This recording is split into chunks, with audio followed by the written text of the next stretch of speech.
finish what they were saying.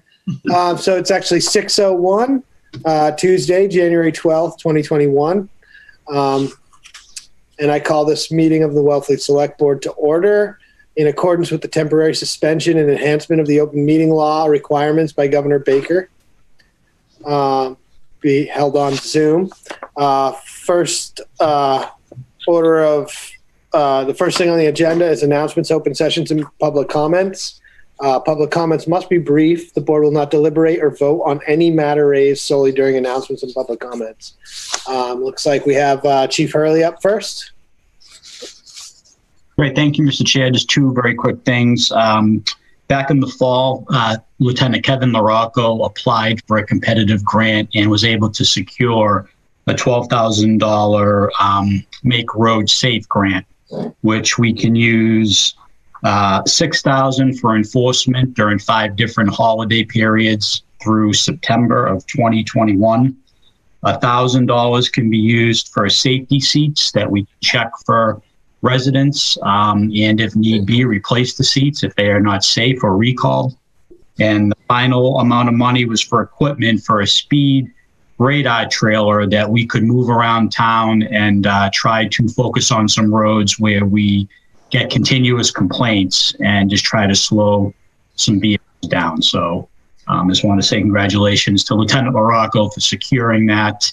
It'll be a big help for this year to help slow people down. And the second thing is this morning, you've probably seen in the news and stuff, we began our vaccination at the Orleans DPW vaccination site, 10 a.m. I have my card right here, done. It was very well organized. I really want to give a pat on the back to Barnstable County Health Department, along with Orleans Fire, Police, DPW. It was really, you stayed in your car from start to finish. The sign up was a week earlier on a website, which was very helpful, very easy to use, and I'm very hopeful. I think this is the start of trying to climb out here and get people vaccinated. So I just want to let everyone know that by the end of next week, staff will be fully vaccinated. So thank you, sir. Okay. Candace Perry. Yes, thank you very much. I'm here on behalf of Art Peacemakers. We had put in a permit request to hold what would have been our 19th annual Martin Luther King Day walk and gathering. Martin Luther King Day, as you know, is a national holiday. It's on January 18th, and we celebrate Dr. King's tremendous contribution to our society. And this year, we are going to respectfully ask you not to give us permission because we cannot possibly hold a group march where we would have certainly more than 25 people. We usually have several 100, 200 children, adults, and it's a wonderful celebratory event, which we are going to have to hold differently this year. And just so you know, part of this is we've been trying all fall. We've been meeting and we keep responding to each of the changes, but it's, as you know, it's just happened rapidly, and we cannot gather. And so even though there were marches and gatherings earlier in the year, that's not where we are now, and we're very sad about that. You may already notice there's some artwork going up around town in the old news dealer. There's some at the library. So we're trying to post a lot of the children's art, which is a huge part of our project. There's also a for those of you who know how to use these, hashtag MLK Lives 2021, and we're posting a lot of photos on that. And one of the other big parts that we're going to maintain, so you may see us a little bit, from 11 to 1 on Monday, January 18th, we are going to have some vehicles in front of Preservation Hall just collecting donations for the food pantry. And there will only be 2 people there at the vehicle, and we will collect the donations in bags, and then at 1 o'clock we will drive them to the food pantry. The other thing, just to let you know, is should some people show up who say, hey, I've done this for 18 years, I want to do it again, we will just very gently ask them to please go on their own individual walk just with a small group of their household. And we could say, hey, how about you go to Uncle Tim's and you go to the library? But we're not trying to organize that. But should people show up, that's how we hope to handle that. So we don't feel we require any police presence. We don't require the permit because we're not going to hold the march. Any questions? Thank you. Thank you. Thanks. Mia Baumgarten? Good evening. I'm here as the chair of the Cable Advisory Committee to make an announcement. With the recent signing of the new Comcast lease agreement, some Wellfleet residents may be newly eligible for Comcast coverage. The minimum density requirements are now 15 dwelling units per aerial mile and 20 dwelling units per underground mile. So if you're not currently covered by Comcast and you think you may be eligible based on your neighborhood density, or you would like help in finding out your eligibility, please email me directly or you can contact Town Hall. That's it. Mia, do you know what they mean by area mile? I just think that they mean mapping it from the air, not based on the roads. So you don't have to be 15 dwelling units on one road. Right. But do they have, maybe you don't know this, but do they have prescribed miles that are sort of boxed out, mapped out? So if you fit in that, or do they sort of go like within 1 mile of this end to this end? I looked through the lease. I didn't see anything about like pre-mapped miles, basically. I think it's not specifically spelled out, but I think it is just, you mark a mile on the map and are there 15 units within there? That should be on. But if there are specific people who aren't sure, again, I'm willing to follow up personally with Comcast to help people find out. Yeah, they didn't actually have that information, mapped out for us when we were talking with them about the terms of this. They just didn't have that data available. They were, they know where the current customers are, but they didn't necessarily have a record of who wasn't a customer. So it wasn't information. They couldn't give us a list of people who would now be eligible. Exactly, which is why I think we have to do it like person by person. So if you call up, you say, I'm at this address, I know there are this many houses around me, and then we're going to have to follow up personally with Comcast one by one. But they signed the agreement, so time for them to help us out on that end. But I don't think it's pre-mapped miles as far as I know, but I'll double check, Mike. Yeah, well, it's not like there's nothing in it for them. They charge enough, that's all I'll say. Yeah, that's for sure, yeah. Okay, so I have an announcement, and that's basically that, we've come a long way with COVID. Vaccines have been created. It's a hopeful time, but also we should be aware that the UK variant has been discovered in the United States. The most recent study of that UK variant is that it's about 50% more transmissible than the previous variant that we were accustomed to. That means that a lot of the sort of norms that we've sort of found to be working as far as social distancing and masking and indoors are in question, basically, as to how effective those are with that variant. Now, I don't believe that variant's been found in Massachusetts yet, but there's no reason to think that it won't make its way here. And I just would like to emphasize that right now we are in the peak of this pandemic. It actually has never been worse than it is right now, as hard as that is to believe. And we're certainly fortunate to live out here with our low population density and low community transmission as of now. But just when you're traveling anywhere, and doing things in public places, be ultra aware that, it could be around, and be careful, take extra precautions. I would ask the public, because the UK variant is definitely a different issue. And in the UK, they've have pretty severe lockdowns. They're still having quite a bit of transmission. And they've got a robust healthcare system with a lot of studies going on of what's happening there. So fingers crossed that we can get ahead of this and keep moving forward. That's all. Gary Sorkin. Thank you, Mr. Chairman. I just wanted to tell everyone that we're offering our 7th round of buy-down grants. This is a grant of up to $175,000 eligible to any first-time home buyer to purchase an existing house in Wellfleet. And the way that they participate in the grant opportunity is that there is a workshop being held on Saturday, the 23rd at 10 o'clock. It's a virtual meeting, and they can sign up by either calling 508-419-4490. Again, that's 508-419-4490, or by sending an email to one word, wellfleetaffordablehousing@gmail.com. The closing date for the applications will be March 5th, and the applications are available on the town website and on the housing website. Thank you. Yeah, thanks, Gary. Helen? Yeah, just to add to Mike's excellent report about COVID, the one thing that you didn't say is that this is a communicable virus in the first place. It was one of the first things we learned a year ago coming out of China.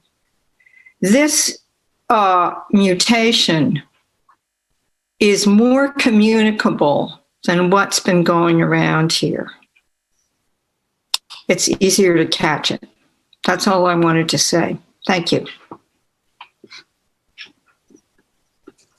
Okay. Anything else? Not seeing any. Moving on. So public hearings. We'll start off with the beach regulations.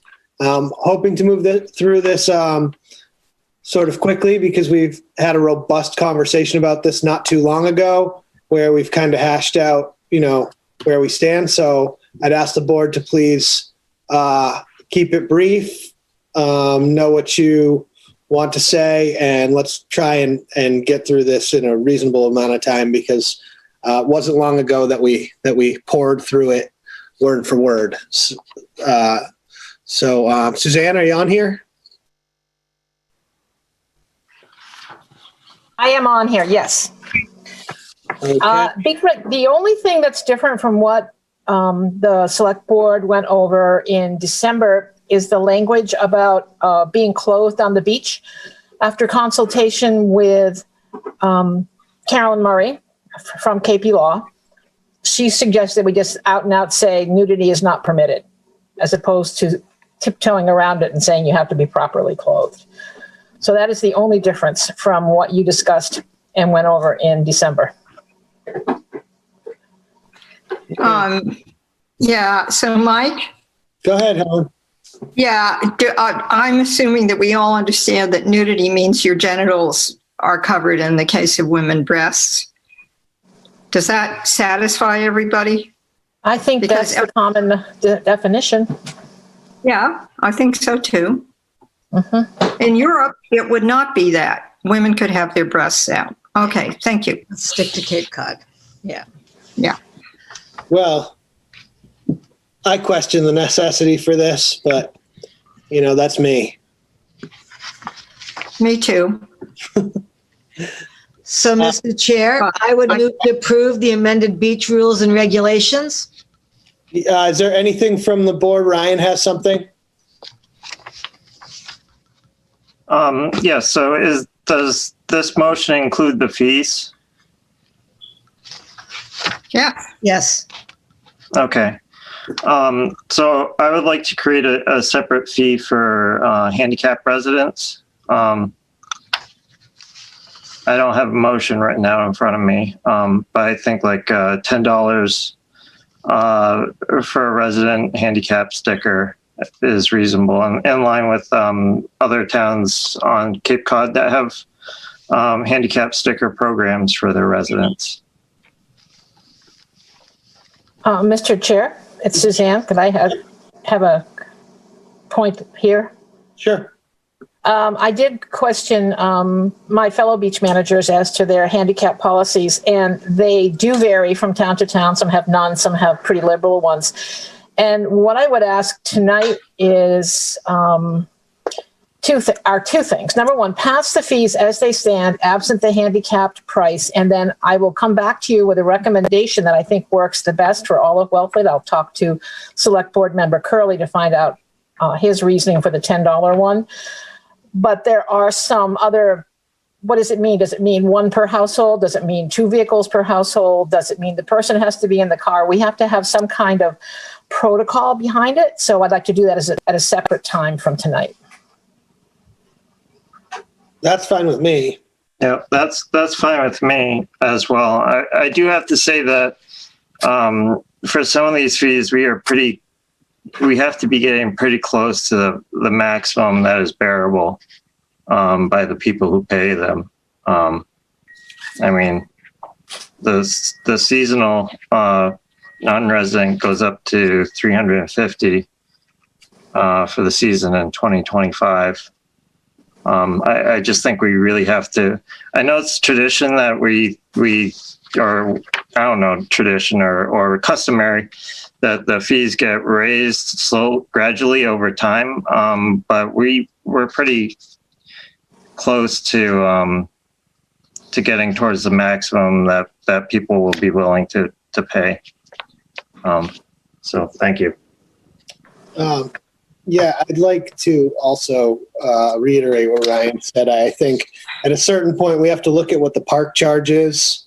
They're raising what it looks like their Seashore Beaches throughout the season, $60 pass to 6 beaches. Now I know we're not trying to match what the Seashore does. We have our own unique situation here, a lot of ponds, beautiful beaches. But at a certain point, I mean, I think that the percentage of increase and the overall timeline of that increase starts to get to a point where, I think it becomes detrimental to not maybe people purchasing, maybe we will sell as many, but the sort of feeling that people who are paying it are getting a little bit squeezed, for what they could get in another place, or what the sort of point of fee increases are. And I bring this up every time because I do feel like fees are a regressive tax. They tend to hit the people who can least afford it the most. It's not a progressive tax, which would be, based on, income or how much your house is worth. You'd pay a progressive tax basically based on how much that thing's worth. Fees tend to impact the lowest earning people more than anyone else. So I tend to sort of weigh on the side of not increasing fees whenever possible. So I will sort of align myself with Ryan in his thinking on that. Helen? Yes, I'd like to remind the two of you who are concerned with things that I'm also concerned with, that the costs of maintaining the beaches also goes up. And the cost of, having lifeguards, of the DPW expenses, the trash pickup, the monitoring people having fires, the beach stickers, that all costs more too. Meanwhile, our collective bargaining contracts go up, cost of living goes up. And I want to also remind you that you can go to the beaches, and including the ponds, for free before 9 o'clock and after 4 o'clock, which in the season is a very nice time to go to the beach. There are hours of daylight and the parking's easier. You can take your dog. And I don't feel that it's inappropriate to make this little bump up. You've heard me squawking about raising taxes plenty, but I don't think this is something that we should say no to at this point at all. And always hurts people who have less money, but a lot of those people are working during the day anyway, unfortunately. I mean, it's good to have a job. That's not unfortunate, but, you know, that's why we looked at having a resident-only beach.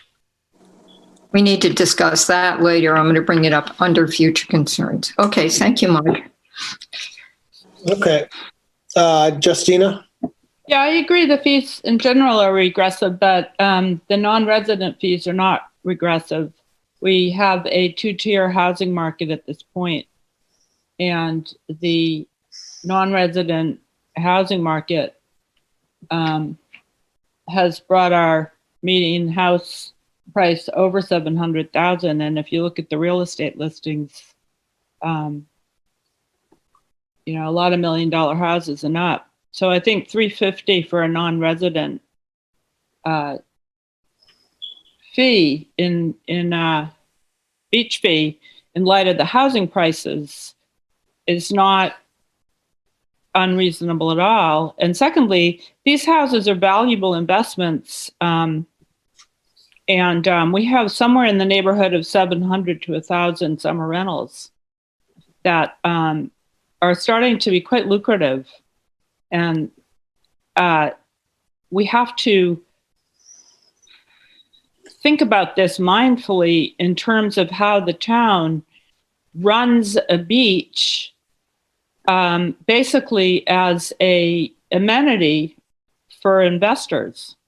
The beach is a big reason why renters come.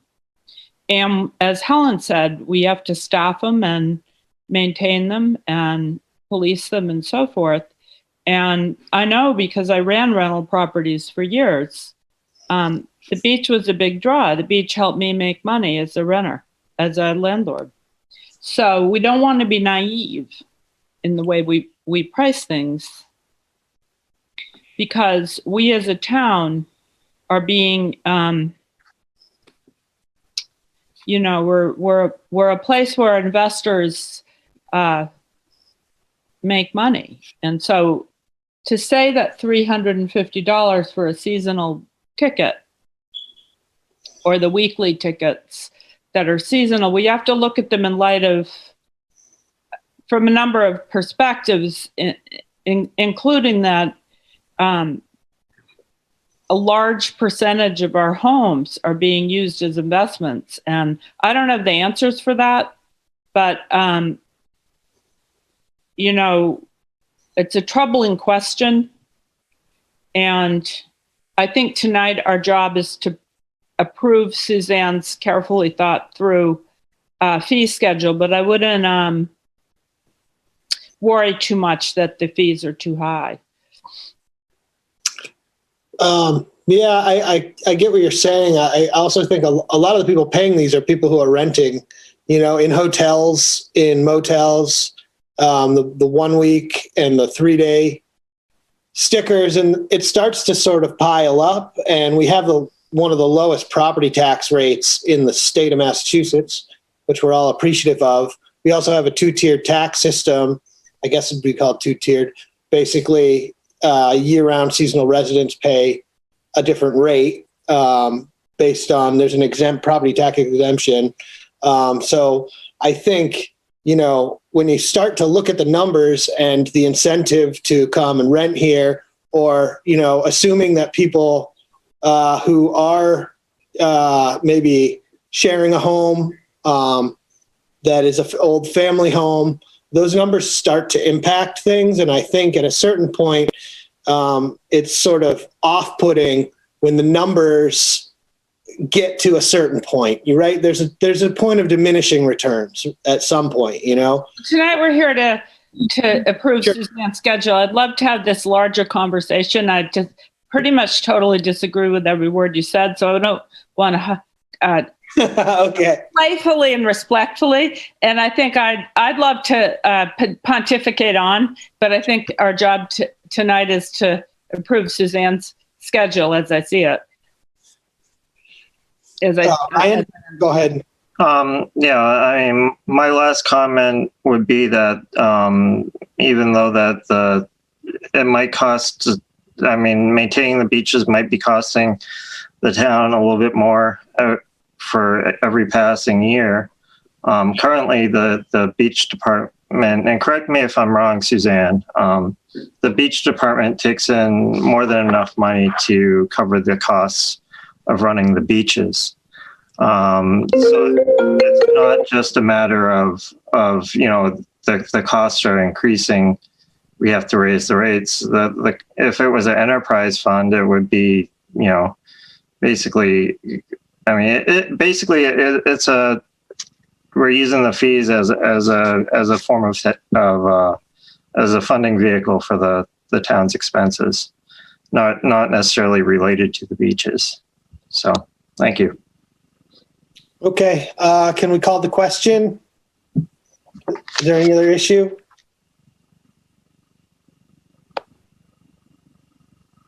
No, not seeing one. Did Janet call the question already? I made the motion. It needs to be. Okay, do we have a second? Second.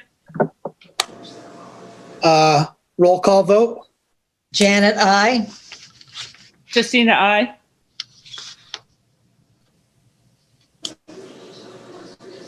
Ryan? Ryan, no. Michael, aye. Helen, aye. Just take her increase in fees. Sorry, what's that?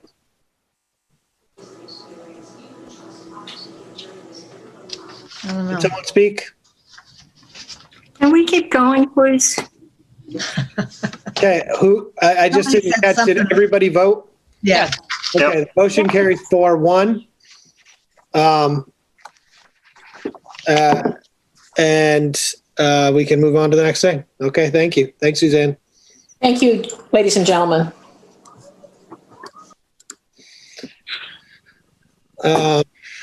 Okay, so, sorry. Comcast license renewal. Mike Travato, you on here? Is Mike still with us?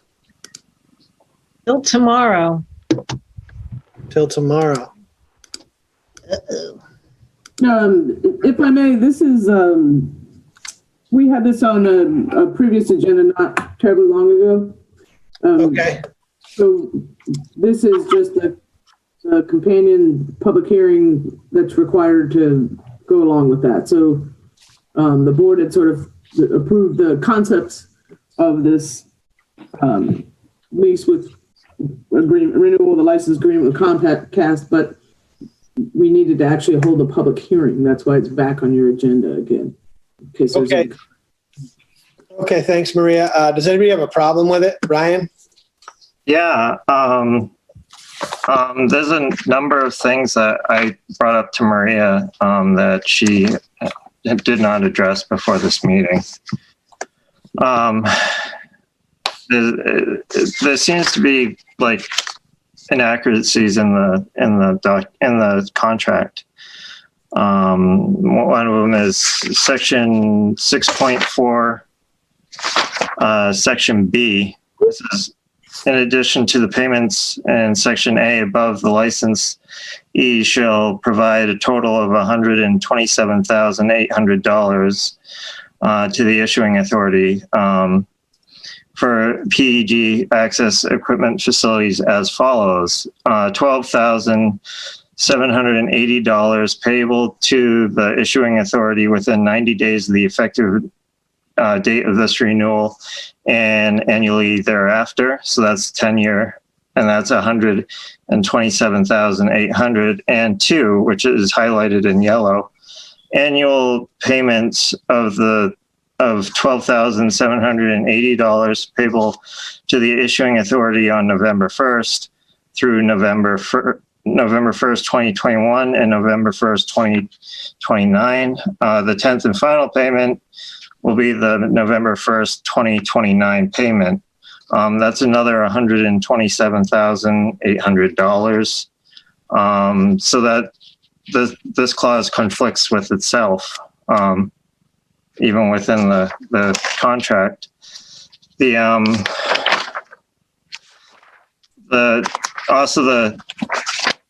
authority that is supposed to be notified.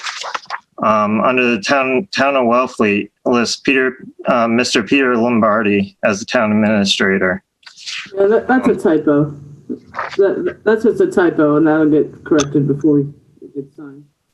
And the previous section, because it should be double the amount as what's included in the clause. That I will have to double check with. This was a negotiated contract for multiple towns, and I can certainly seek clarification for that. So, just a quick question here. It seems to me, Ryan, are you stating that that section B, the $127,800, yep, is being assessed twice in the contract? It's supposed to be assessed twice under section B1 and section B2. And it's, as written in the contract, it's only being assessed once or twice. It's a matter of confusion. So I was just, yeah, I guess that is a little bit confusing. It just looked to me like, it says as follows. So. Yep. 1 and 2. It's $12,780. Yep. Okay. Within 90 days. Yep. Paid annually. So that's 12,780. And then it says 12,780, November 1st through November 1st, 2029. The 10th and final payment will be 2029. So it says 12,780 paid annually here. Yeah, for that amount of time, but I'm not sure where you're getting it twice, because the first clause just says it's one-time payment. No, that says and annually thereafter. Brian's right. And that's not a typo. Rebecca, is there any way you can pull it up on the screen here? Yeah, okay. Yep. Give me 1 second. It is a little confusing. Yeah, I mean, I think I get the intention, but I think we could get some clarification from the. It looks like they repeated the clause twice. So, Mike, can I talk? Yes, please. So the way I read it is that the first one says the 12,780 is payable within 90 days of this contract renewal. And then the second one says that annual payments will be made for the following 10 years, which is the length of the contract. So that's how I read it.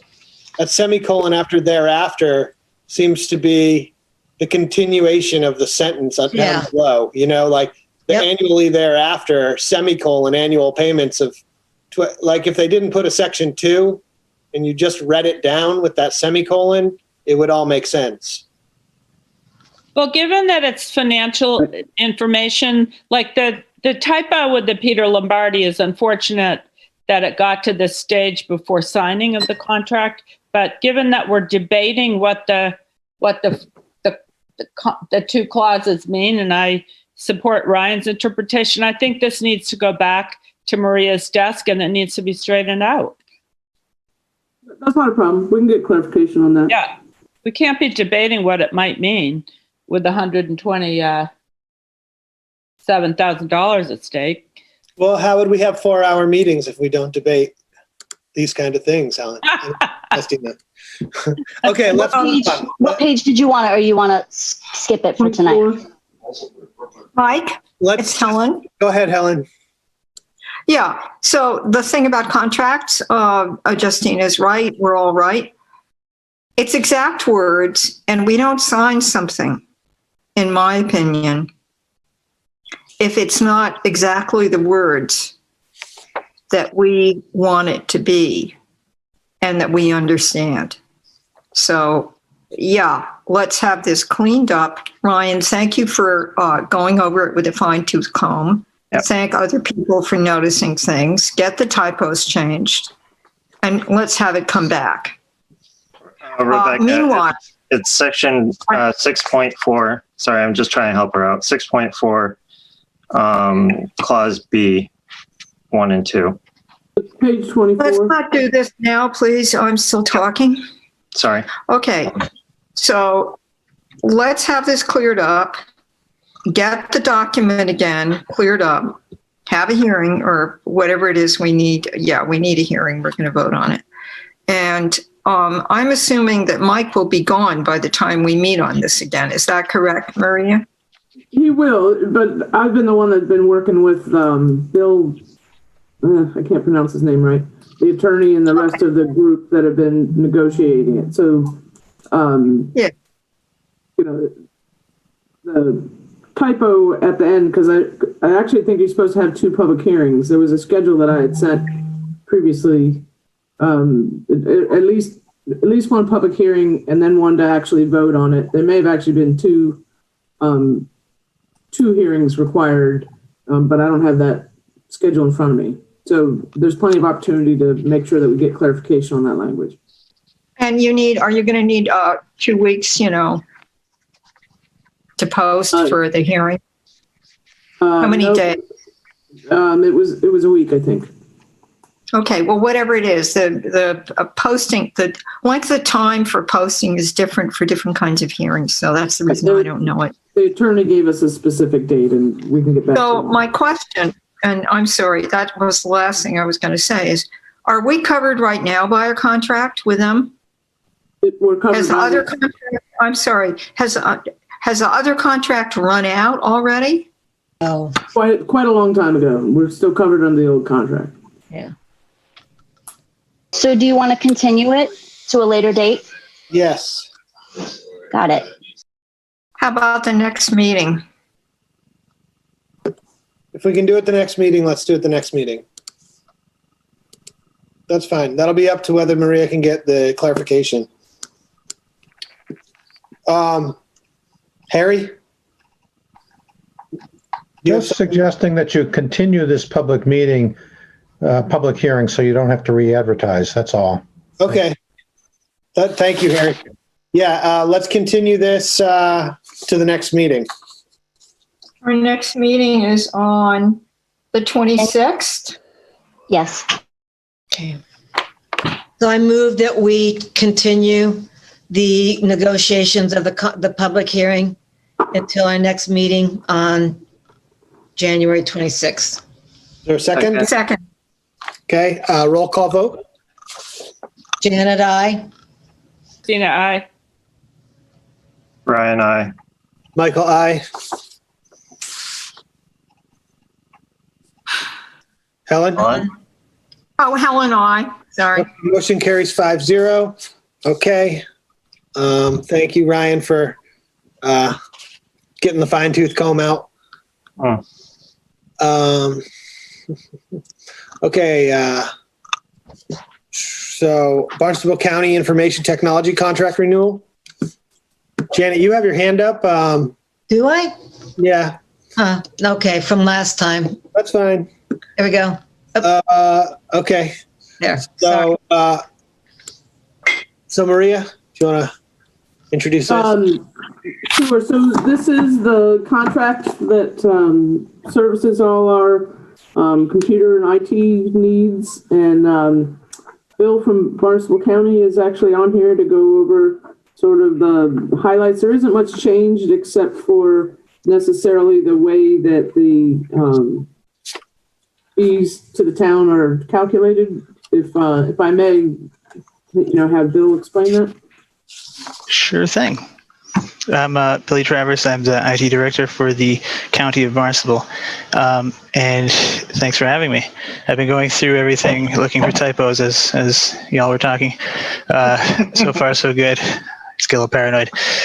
Anyway, so this is really just, I don't want to say just, but it's effectively a formalization of what's been going on between the county and the town of Wellfleet for since 2012.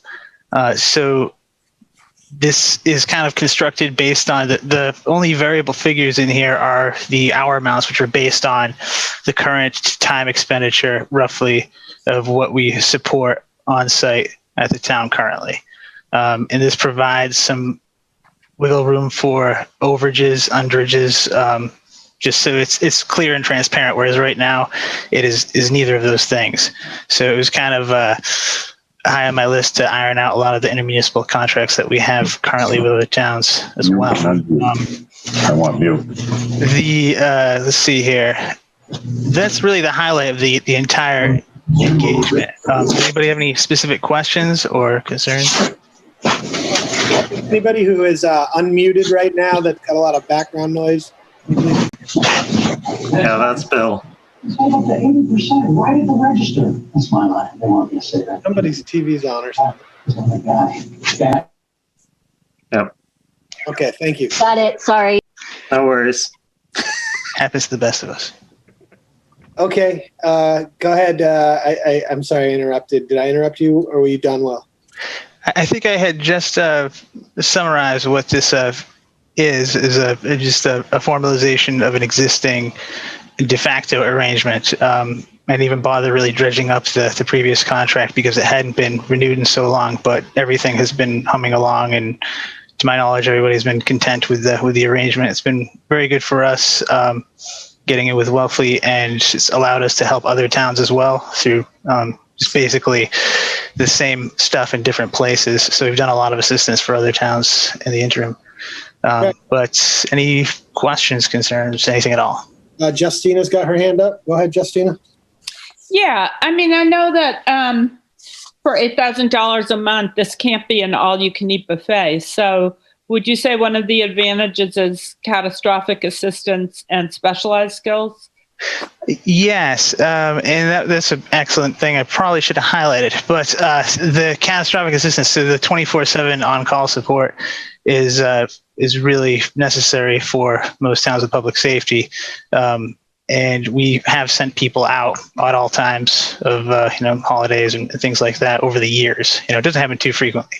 The other major selling point here is that the person on site isn't a sole person. They have a whole support mechanism back with the rest of the IT staff at the county. So if there's a problem, we can engage multiple people to get it solved. We can send multiple people out if required. Because the priority is this isn't a business venture or anything. We're trying to do a regional service for the good of the region. Sure. So this isn't like, I can't figure Microsoft Word out, please help. Sometimes it might be. Well, you hear grumblings about IT, but it's a difficult function to deliver, and Ryan knows more about it than me. So I see his hand up, so I'm gonna defer to him. But I mean, I thought this was a very well thought out contract, and I was trying to sort of read between the lines. I sort of gleaned that one of the benefits to the town might be the backup, like you said. We're getting a slice of an IT department, it looks like. That's exactly right. And that's one thing that if you look at the equivalent cost, if you were to get one person, that person still needs to go on vacation. Legally speaking, they're entitled to use accrued time and whatnot. So without, and then that's one thing we do fill in for with other towns with IT directors or one person IT shops. We can fill in. That person only has one skill set. That is a limiting factor for sure. So it always helps to have more than one brain. And for sure. Thanks a lot. Okay, Ryan. No problem. Thank you. Yeah. So this is a very reasonable contract at a pretty low rate for the level of service it's providing. I mean, yeah, it's a good contract. And the only other thing I have to say on it is I appreciate that Maria used her signature to say this was good for release to us ahead of time. I think that's very prudent of you, Maria. So thank you. That's good practice. Okay, Helen? Yeah, briefly, I got permission, as per the charter, and asked staff how it was going with this company, and everything that Mr. Travers said is confirmed by what I learned. Thank you. Okay, can we call the question?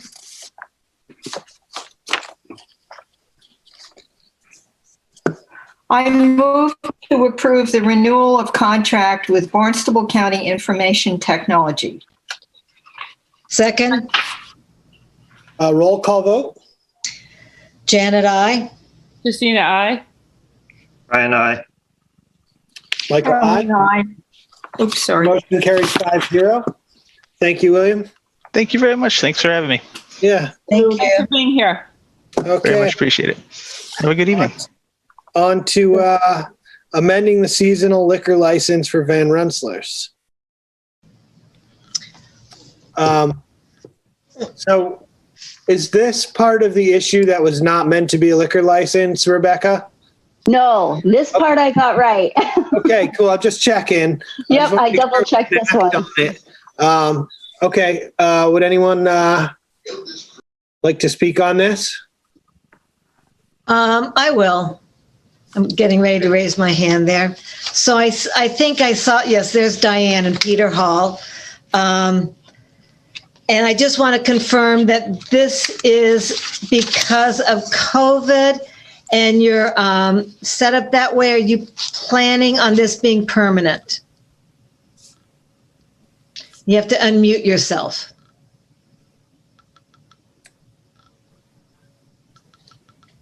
Or Rebecca has to unmute you. I think they're unmuted. You could also just shake your head yes. We can hear you. We can hear you, Peter. We are looking for it to become permanent because we believe it'll become the new normal. So, so that's where I would say we got a letter from your neighbor at the Wellfleet motel, and I know that the building inspector, once it becomes permanent, would have to look at setbacks, and this is where. You know, you've encouraged me to pursue an idea I've had called the good neighbor policy. And I don't know whether I can legally say that, but you know I love your restaurant, full disclosure. I just want to say that on that side of the building, I get that if you're swimming, if you're in your bathing suit and people, you know, you may feel more uncomfortable. And if that part of your restaurant is open, you know, until whatever, 11 or 12 serving drinks, that would also be possibly very annoying for the motel. So I'm wondering, I get the COVID thing. You guys did a great job last year.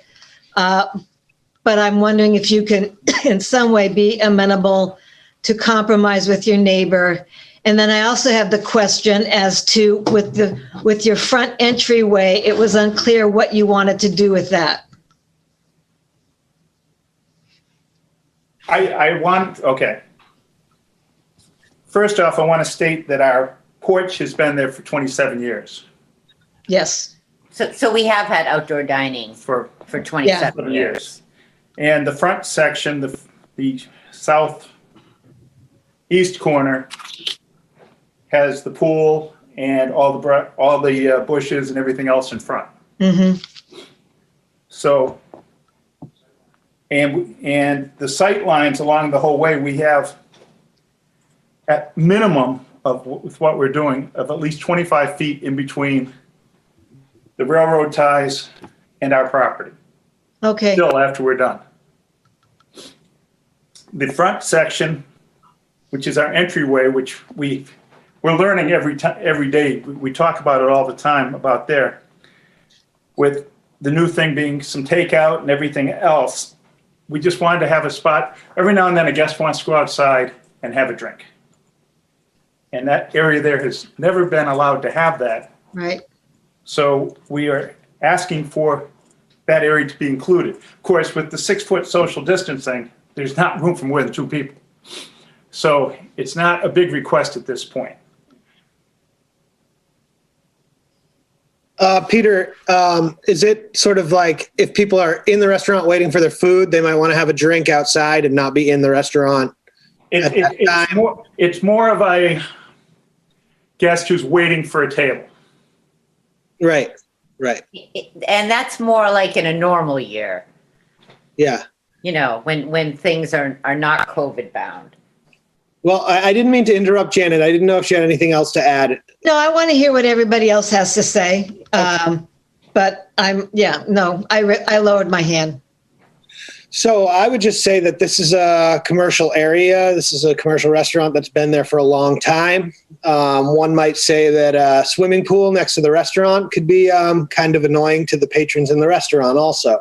So, I think, when it comes down to it, if what they want to do is admissible by the fire department, police department, Board of Health, that we should encourage any way that, our restaurants can be successful, especially with the unknowns that we have coming.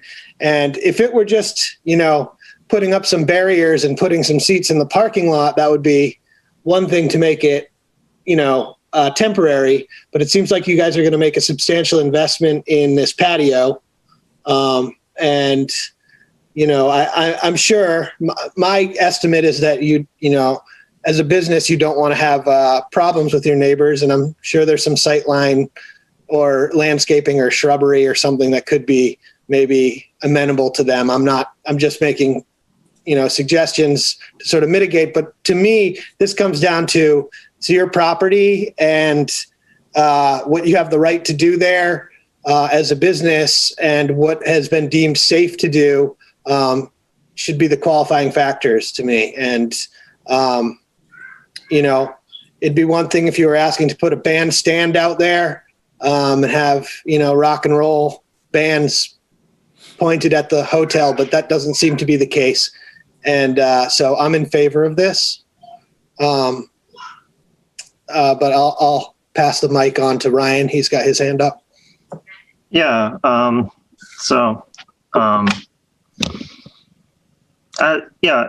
patios to me makes total sense. I'm just not sure on the entranceway itself. But I did forward a email from the fire chief saying that there was no safety issues related to having drink service out there.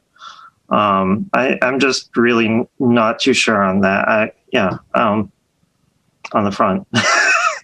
I don't know. I'd almost want it to do the two patios on a permanent basis and do the front on a provisional, a year-long trial first before granting permanent approval to use it for drink service, if that makes sense. Helen, sorry, you had your hand up first, Helen. Yes, a couple things. Thank you so much for this very complete application with everything that needs to be in it. And the thing that I noticed the most about what you said was, we don't know what normal is going to be. I would have, looking back, 2020 hindsight, all these places that we gave temporary permission to have seats outside and so forth, and then there's a cutoff date, like on yours, it's November 9th of this past year. I wish that we had just done it until further notice and had it be forever, because people may want to be spaced out when they're at a restaurant, in other words, distanced, and preferably outdoors, for years, right? We don't know how long this is going to go on. And given that, I would hope you would work with your customers and the people next door would work with their pool users to be good neighbors, right? I think this sounds really good. I understand Ryan's concerns about the front, but I think the people who are the most aware of the use of that part, that side of the building, are yourselves, and that the last thing you want is to have it be unsafe or screwy in some way. In other words, running a good business means, yeah, you want to make money, but you want to do it safely and you want to do it in a way that you can continue doing it without the drama of accidents or, the other stuff. So thank you very much. And I would be happy to approve this, given what I just said about that entrance being used differently. Thank you. Justina? Yeah, I agree with the things that Ryan said about the entrance and Janet about good neighbors. I'm looking through this. I assume this isn't something the building inspector or planning board had to look at. Right. So we're kind of looking at it. Janet, the patio, you said it was 25 feet from the pool, Mr. Hall? If we put in the temporary barriers, it's a minimum of 25 feet, not from the pool, but from the railroad ties before the grass, before the pool. And did you have a chat with your neighbor? I did talk to him, and I didn't know the pool was an issue, so that. He didn't bring it up? Not at that point, no. So it came up tonight because Janet, did he say something to you? Who? The building inspector? No, the pool owner. We got a letter. Oh, we got a letter. Sorry. Well, I mean, what Michael said was restaurants are going to have a hard time, but so are motels. So I'm kind of like anxious here because this didn't have to go through the planning or building inspector, and I do think that the concerns of the pool owner and hotel owner deserve to be weighed in because they too are business owners. And a patio is a funny thing. It's a structure, but it's a kind of, it's a little easier to get it approved. And so, Mr. Hall, how do you feel about your fellow business owners' concern about the pool? Well, like I said, we've had the porch there this was the 27th year of the porch, which has overlooked the pool completely. I appreciate his concerns. We get a lot of business from him. We have a lot of people who come and dine with us who say, wow, what a great looking motel. And they come back and they stay there. So it's a great mutual relationship, and they're wonderful people. When I talked to the building inspector, the one thing he did say was he was fine with the blocks at this time, which are they're not structure. He said, if we decided to put a wall in the way we were, when I first started talking to him and we've been looking at, we need to go in front of the ZBA, but we're not going to do that at this point. We would do the same blocks that we had last year. How much bigger is the patio than what's there now? Could you repeat that again? I'm sorry. Sorry. How much bigger is the patio than what's presently there? What is presently there? You mean than what we had last year? Yeah. Okay. Or no, you said what? You said it had that you had the side thing there for years overlooking the pool. So how much is it being enlarged? Well, we're not enlarging that. That's been there. It was built back in 1994. Uh-huh. But there's two patios, one in front of the porch to the east of the porch and one behind the porch to the west that we used in 2020.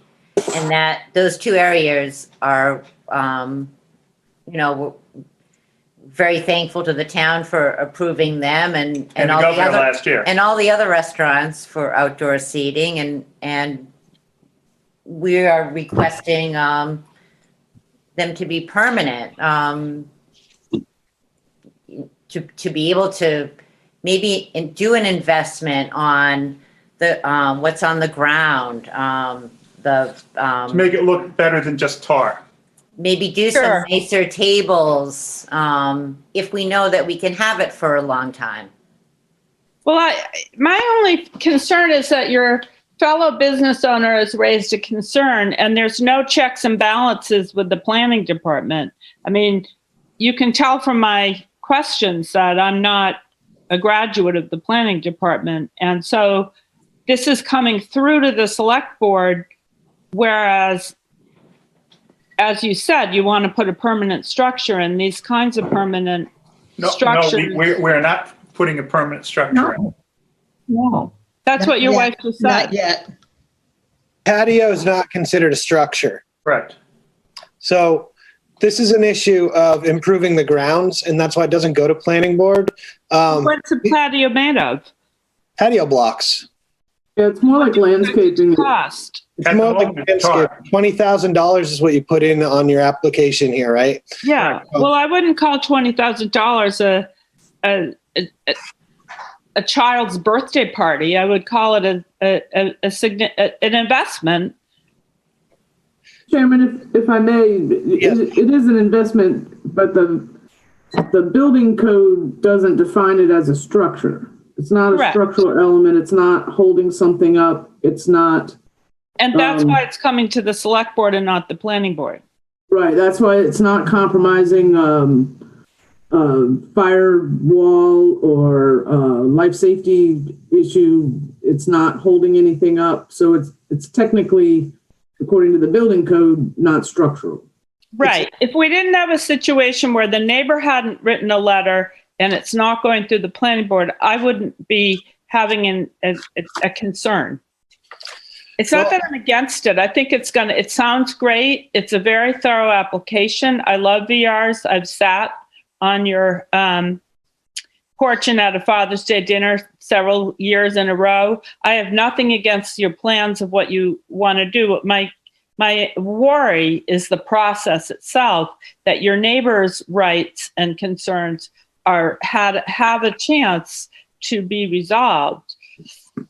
If I may, Justina, the mechanism for that is our bylaws, our noise ordinances, and our public safety for those types of concerns. So there's noise bylaws, and there's our bylaws is what that's about. So we're not here to resolve neighborly disputes so long as something is within its respective rights. So to me, they were out there last year. If there's something that could be amenable to the neighbor, such as a fence or something like that, that would obscure sight, or maybe some plantings along, I think there's a fence there, right? Like a metal fence. He has a metal fence. Right. Chain link.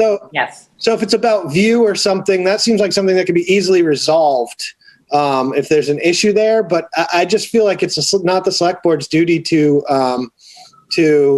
adjudicate neighborly disputes about things that are not required in our zoning bylaws, right? So this is about, to me, whether this is acceptable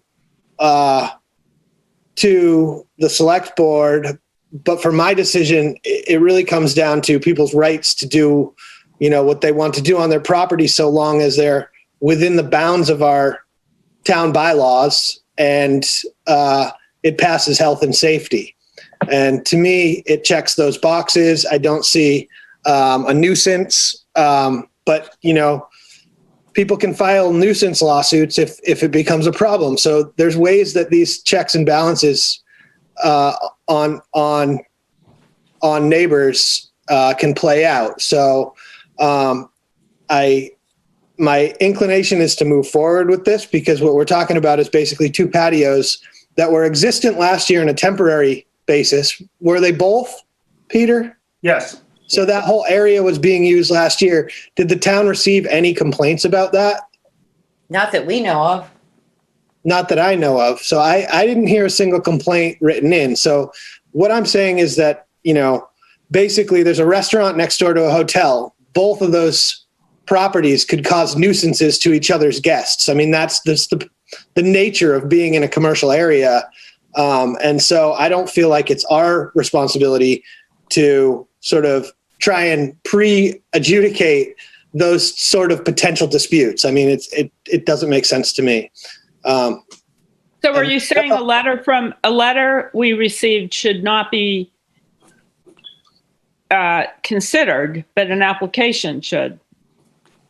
Well, we did receive a letter. I hear what you're saying. I'm inclined to approve this, but I do think we received a letter, and it is our job. We generally receive correspondence. If I can just wrap up.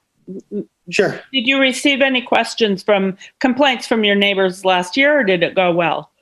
I thought it went well. Okay. So it was not an ongoing problem last year? No. Okay, thank you. Mike? Yes, Helen. Yeah, so through you. Yes. To the applicants. You have probably less tables indoors right now or last summer. In other words, more space between tables. Oh, yeah. We Yeah. So heads up, fellow board members. This is a business doing due diligence, trying to keep what Justina described quite wonderfully as Wellfleet's brand, trying to be a safe community in COVID.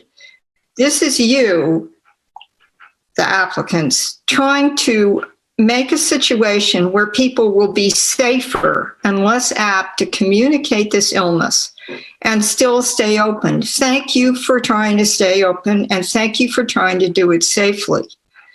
And we don't know when it's going to be over, and I'm repeating myself here, but this should not, in my opinion, be a temporary thing. It should be,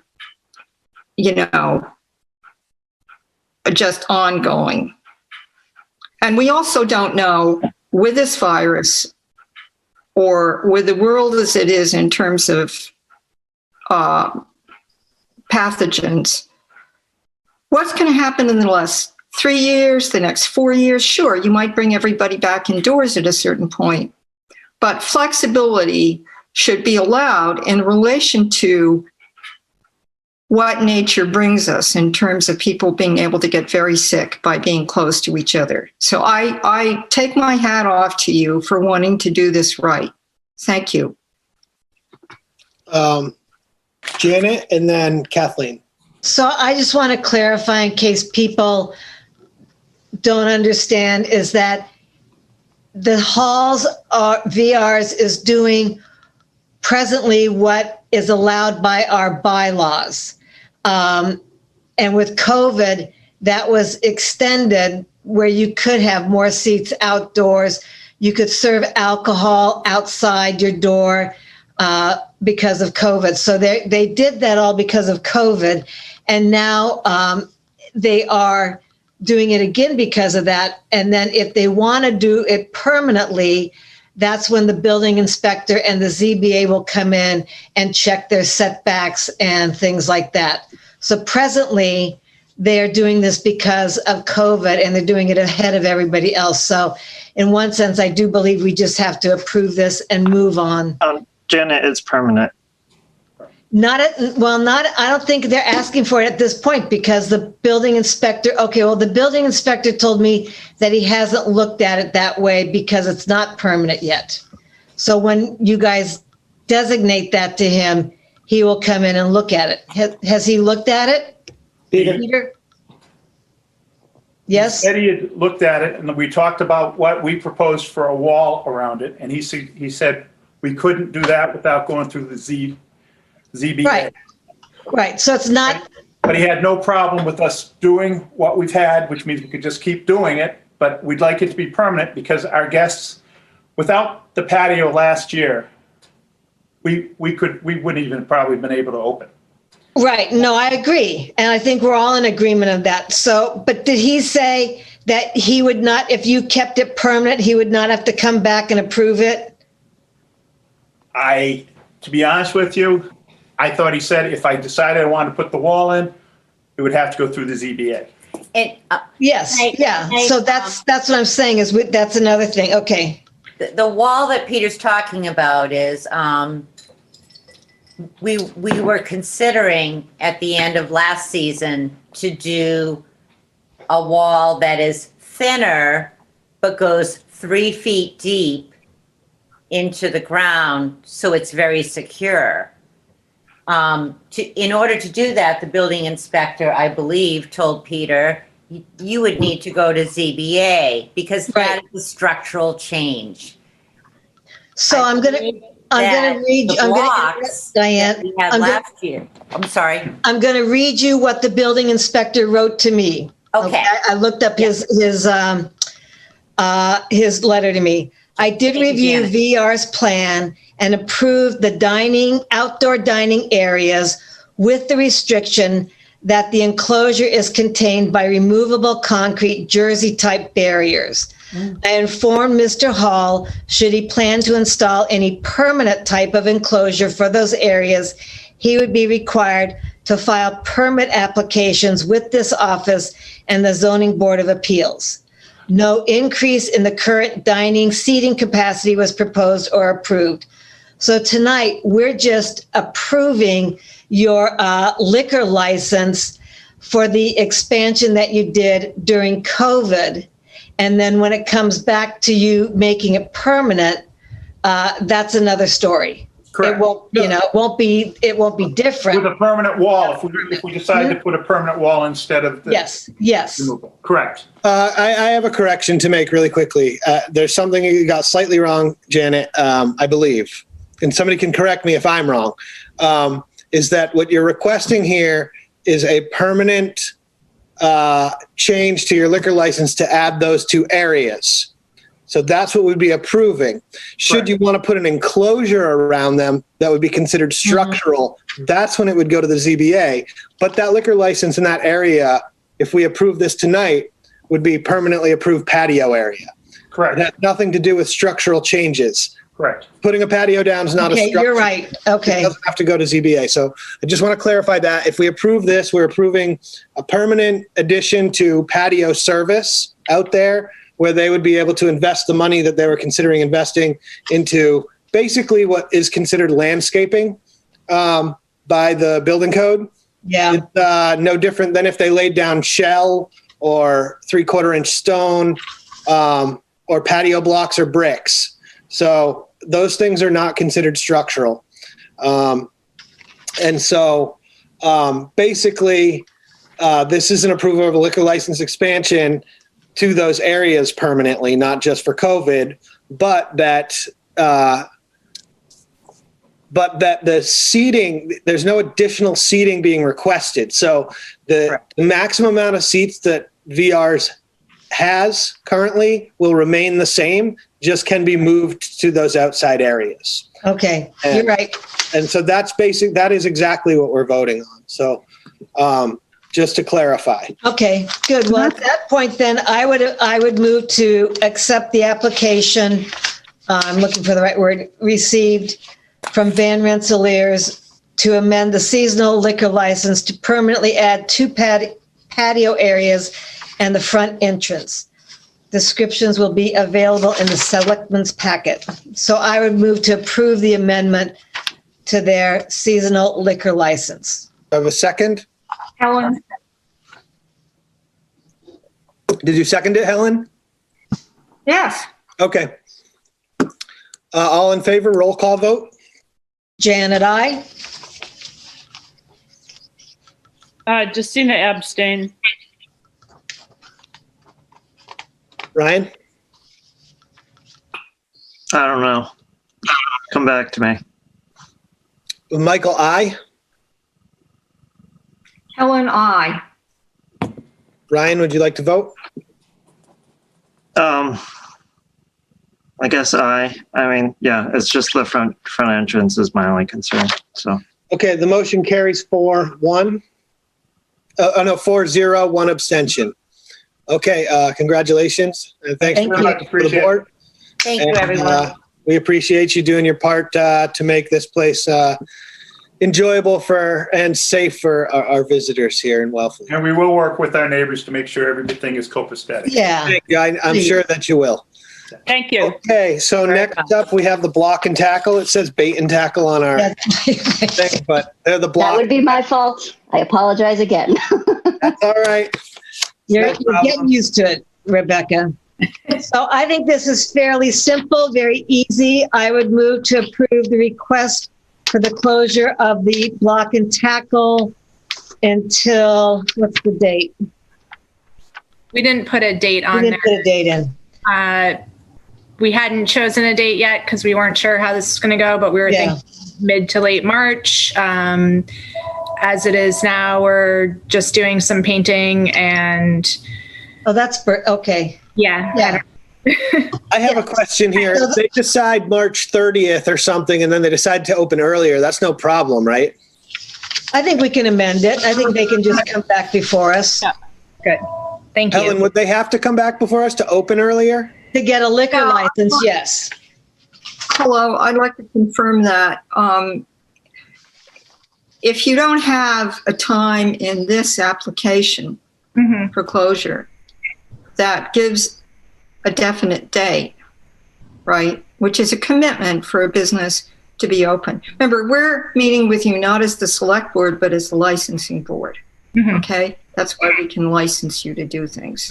Select board can't do that. Right. Same bunch of people. But if what Janet said, I think, Janet, it was you that said it, or was it? It was one of you. Well, I don't know. The point is, if when you want to open, you have to come back to us if you don't have a date in here. Yeah. To get your liquor license. Yeah. Yeah. So are you sure you don't want a date? Well, why don't we put in, let's say, April 1st. I was going to say April. Yeah, if you can't, you can't. So if we do want to open before then, we just come to you and. Yes. More than you know. Thank you. Uh-oh, Helen, you're breaking up. I wanted to be sure that you, the applicants, knew clearly. I appreciate that. Yeah, we're clearly new to all this, so it's all training wheels. Thank you. Do you have a motion? So I think the motion is just to approve the closure of the block and tackle. Second. The temporary closure, right? The temporary, we hope. We're going to put a date on it. Yeah, it needs a date. Okay. Until. What you'd like? April 1st, I guess. Let's do March 15th. I like it. March 15th. Hold on a minute. Are you sure that you want to commit to that? Because that means you have to open then. You have to be open then. They can come back, right? They could come back. They could come back. Yeah, I would say, remember, you need to apply to come back early enough, the way you did this time. Okay. But yeah, I would, because you may find that you don't want to open on April 1st or the middle of March. Okay. We don't know what's going to be going on. We don't. You know. Right. I mean, that's I would just leave it off there. Point of order. Could they open without liquor if they wanted to just open a little earlier? Yes. If they have a common victual license, they can. Right. As long as they're licensed to business. So you could just come before us. So if just pick a date, whatever you think you might open, and then we can adjust it. Yeah, just come back. If it's not March 15th, just come back. Okay. Thank you. That's fair. Thank you. Yes, absolutely. Let's not put a date in here, guys. Let's let them Just go, Helen. We did. March 15th. March 15th. March 15th. We didn't vote on it. Okay. I know. We're waiting to vote on it. Second. Okay. It hasn't even been seconded. I know. So second it. Does anyone What would the applicant like to do? So Helen, you're breaking up, unfortunately. Janet, second. Yeah, second. Okay. Roll call vote. Janet, aye. Justina, aye. Ryan, aye. Michael, aye. Helen, aye. Okay. The motion carries 5-0. Thank you, guys. Thank And, you, guys. good job staying open. But great things about your restaurant and that you have great food. Thank you. Well, we will be back in March 15th. So You can make it through this. I hope it's a weekend. Hope it's not a Monday night. Yeah. we'll make it work. Okay. Thank you. Thank you so much. Thank you. Okay, and good job, you guys, staying open and making it through your first year. Thank you. Appreciate it. It's been an easy year to start a business in the restaurant industry. Yeah. Thank Good you. job. So, Okay. Mark, Helen. it's Helen. Yep. Because there's a date in there, and you might want to check this, but because there's a date in there, I don't think they have to come back. No, they don't have to come back. No, they don't have to come back, but they have to then be open on March 15th unless they want to change it. Okay? Yes. Yes. They got Thank that. you. They got that. I don't know. They understood Yeah, that. they We did. said that. I think they understood. Okay. Jeannie can make sure they understood, I guess. Okay. Well, I lost track where we are. Licenses.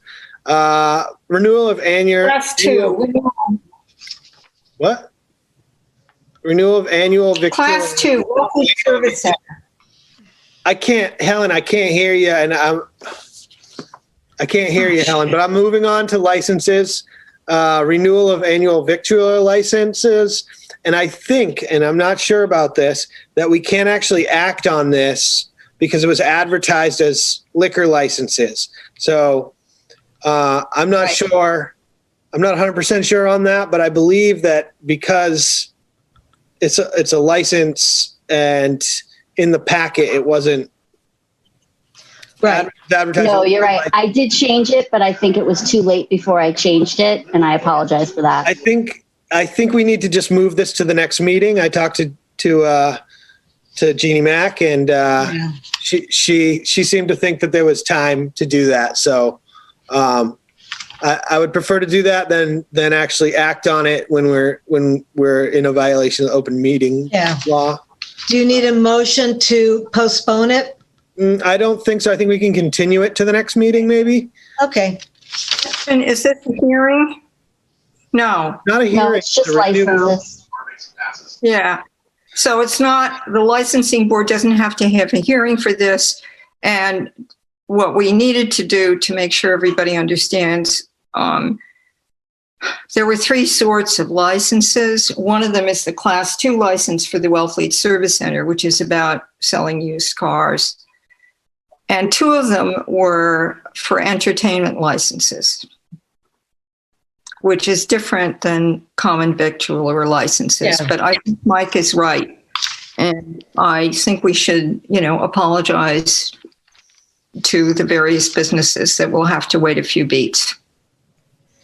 So we can approve the next one, the renewal of seasonal weekly entertainment licenses and Sunday entertainment.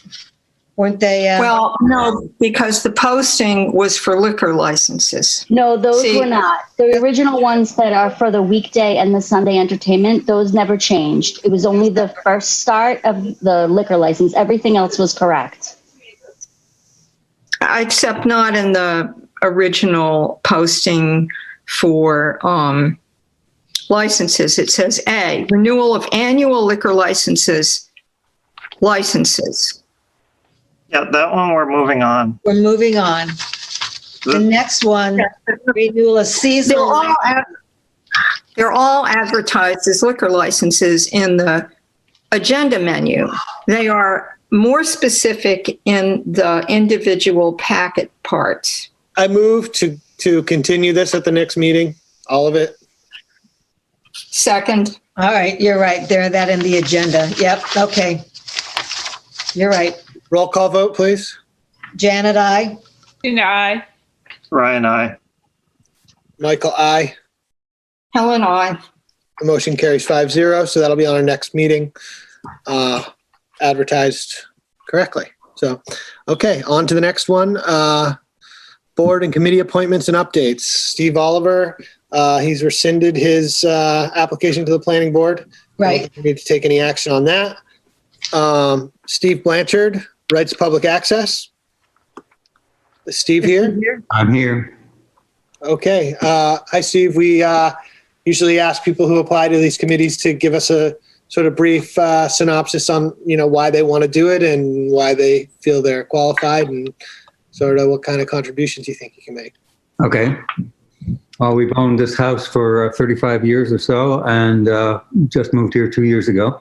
So I'm interested in what Wellfleet's doing. And it sounds like a committee that needs some help. So I'm willing to help. And seeing as we have the person who started this committee, Ryan, do you have any comment on Steve's appointment? I don't specifically. I know that committee wants at least one more person to join before they meet again. So, I would encourage you. I would encourage appointing Steve Blanchard to that position. He seems well qualified. I haven't had any extensive conversation with him outside of, I haven't had an extensive conversation with him. So, okay. Well, with no one else speaking, I will move to appoint Mr. Blanchard. Hello, I've got my. Hold on. Go ahead, Helen. Yeah, hi, sorry, Janet, I have my hand up. I did make one of my usual phone calls when I haven't met somebody and spoke with Mr. Blanchard and through you, Mike. So, Mr. Blanchard, have you had a chance to look at the charge for this committee so you really know what you're getting into? Yes, I have. Thank you. And I encourage you to go and I think they're available to look at some of the video, audio recordings of the meetings that have already taken place. And that's available on the town website under, what's it under? Media, town media. Okay? Okay, I'll look at them. Thank you. Thank you. And thank you for applying. Okay, you're welcome. Okay, do we have a motion? I move to appoint Steve Blanchard to the Rights of Public Access Committee. Helen, second. Roll call vote, please. Janet, aye. Tina, aye. Ryan, aye. Michael, aye. Helen, aye. Motion carries 5-0. Congratulations, and thank you for serving the town. Thank you. Okay, Ryan Curley, conflict of interest disclosure. This is actually just an appearance of conflict of interest. That was going to be my correction. So. Yeah. Do we need to go over this? I don't think so. We talked about it before. Do we need a motion for this or do we just accept it? I don't think so. No, neither. No, because it's an appearance of conflict of interest. We don't need a motion. It's a part of the public record. I think we can just move right on. And it needs to be submitted to the town clerk. It's been submitted. It was submitted a month and a half ago, 2 months ago. Right? Yeah. Mariana would know. So, Mr. Chairman, I would recommend a motion to receive. So you're just receiving it officially into the public record, really. Okay. Okay. Do you have a motion to receive? So I move that we receive Ryan Curley's appearance of, I just threw the thing away. Appearance of conflict of interest. Second. Roll call vote. Janet, aye. Tina, aye. Ryan recuse. Michael, aye. Helen, aye. The motion carries 4-0, 1 recused. Okay, and on to the next subject here. Summer Officer Program. Chief Hurley? Good evening. Thank you, Mr. Chair. I submitted a memo to the board dated back in October. So really what the intent tonight was, before we really get into the meat and potatoes of the budget, either the end of this month, beginning of February, I just wanted to, again, put out there the, if you want to call it the phasing out and kind of dying breed of the summer officer program. it's kind of been on the horizon. When I started 25, 26 years ago, we would receive 40 or 50 applicants from a lot of your state colleges where people were going into law enforcement and wanted a summer job for a resume builder. And there was a time when you had to wait quite a bit to get a full-time job just because of the competition in the field. So we are seeing recruitment down. We are seeing filling of positions, both on Cape and off Cape, are becoming much tougher and harder. And retention is also an issue. So really just trying to stay ahead of it. And then the police reform bill kind of came along recent and was signed and passed last month. And really what I believe the intent of the reform is to basically synthesize the state down to one level of training, which would be a full-time police officer, which in effect over probably a 2 to 3 year period would phase out the reserve program. Reserve program is about 400 hours of training. It's a great tool for us. I mean, part of the discussion tonight is where do I find 6 to 8 people to replace with one body of a full-time nature, both very cost effective. It's a great on-the-job interview because right now, outside of one member of the department, including myself, I was a reserve officer. So it's a great pool of candidates that we've looked at to hire over the years. So it's tough to see the program kind of starting to wane off and also be phased out. And one of the thoughts looking at internally within the budget is, do we take some existing funds to create a additional 15th position to start to take some of the weight off of losing this summer help. I have 2 marijuana shops opening up. And again, it's going to be something new in town. They're both in very tough traffic areas that are already problematic traffic areas in town, added along to our beach issues that we really have just been trying to get under control year after year. And the long and short of it is in the summer when there's 20, 25, 30,000 people, I have two full-time police officers on the road.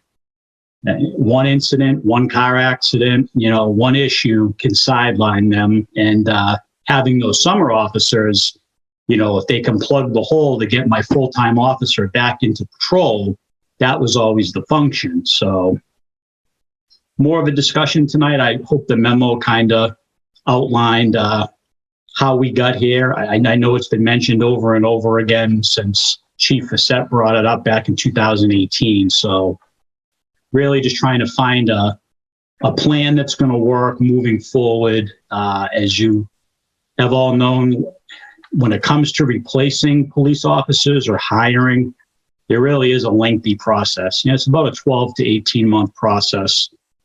The academy is about 6 months. Field training is 3 months. Recruitment, interviews.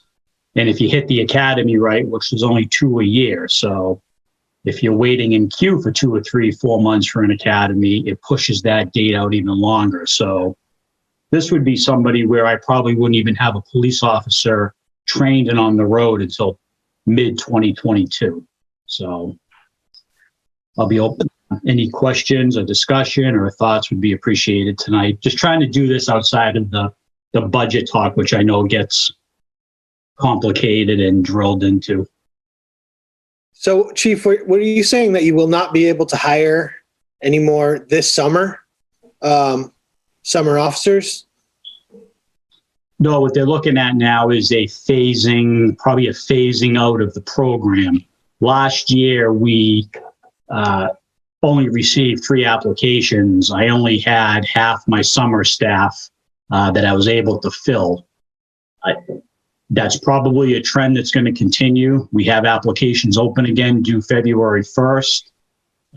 But it's, I just think that with jobs so plentiful for full-time police officers, that pool of reserve candidates who, for all intents and purposes, would kind of sit in the queue for a while, get some training, work for some departments locally, on Cape, off Cape, and then get picked up by a police department full time.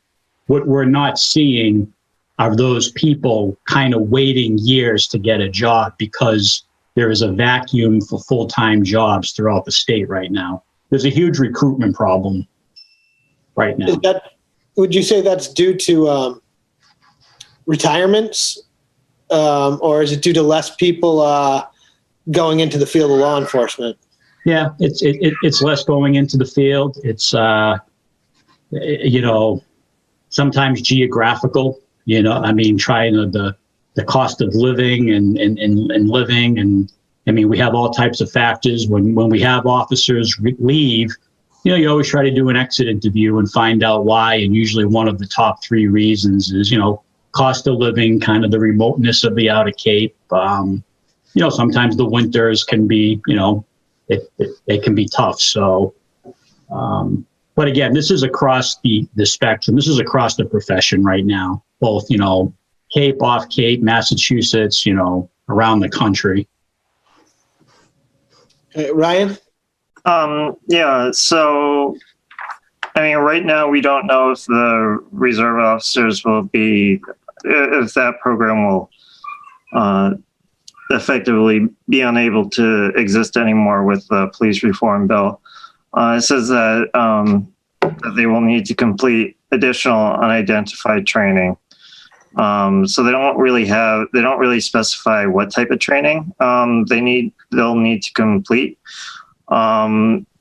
If they're already committing to doing 400 hours of training for these positions, it's possible.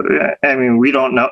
Basically, we don't know what the additional training will be and whether or not it's going to be actually burdensome to a program or not. But at the same time, I do understand that we probably do have to plan ahead as well. What's going to happen is when they bring this up to one standard of training, that is going to basically be full time.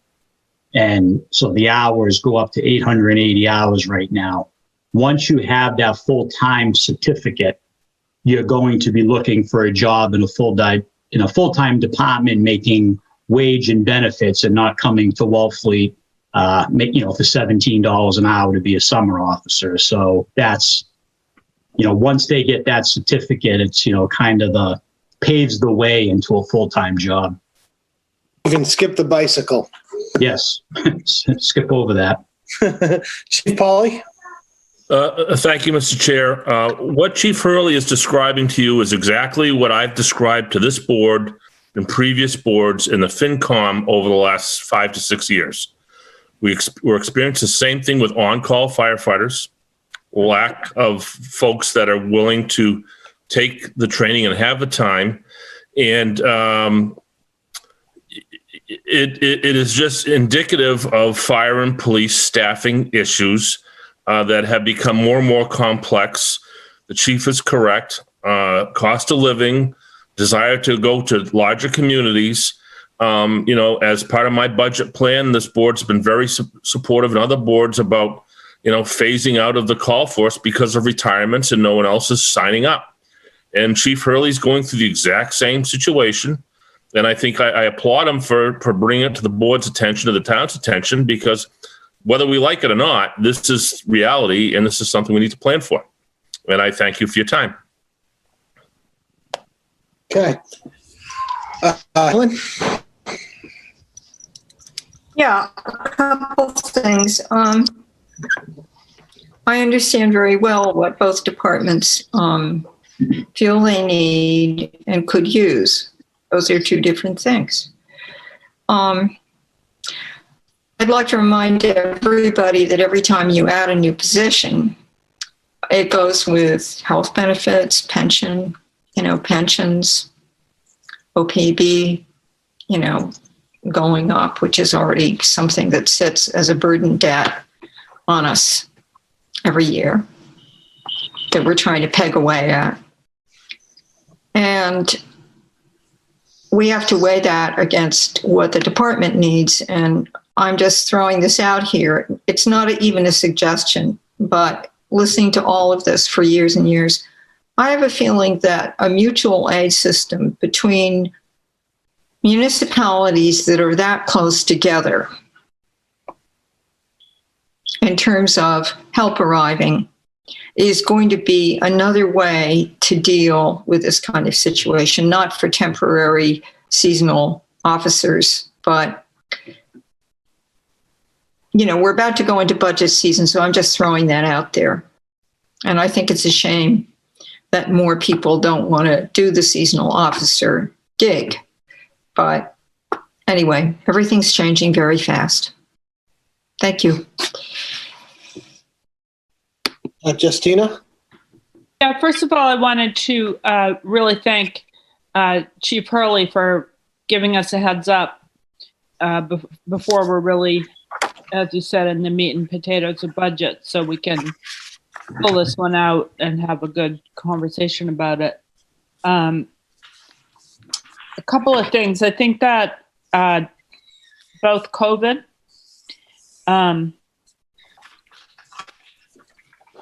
really showed me what an incredible job fire and police have to do. You guys are really where the rubber hits the road for our town and do a special service. And then also the some of the stuff that happened around July 4th on the beach when Harwich had to be pulled in. We don't just staff for our little town, as Chief Hurley said. We have to staff for a town of 30,000. And when you really look at that, we do an incredible job with only having, I think you were asking for 15 men.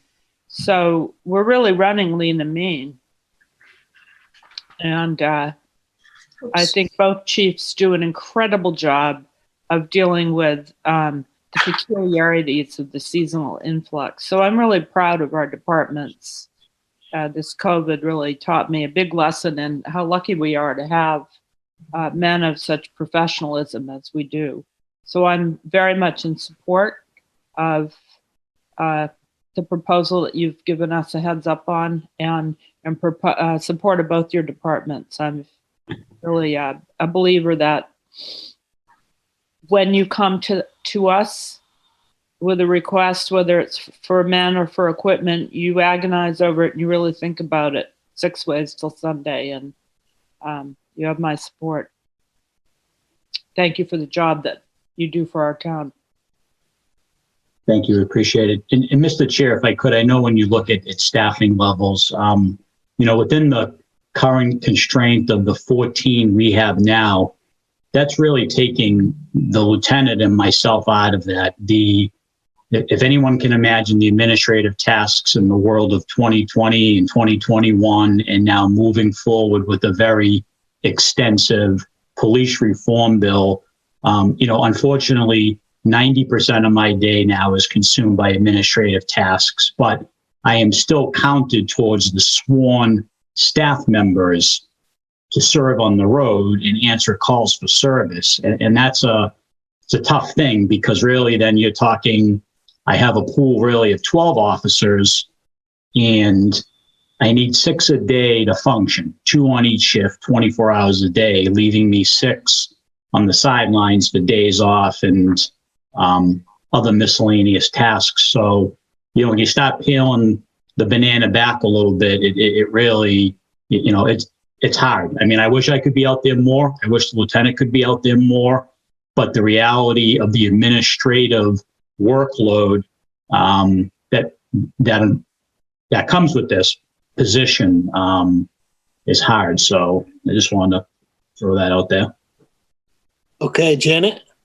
I just wanted to say that I support what Justina said. It's very well spoken, and that I do support this.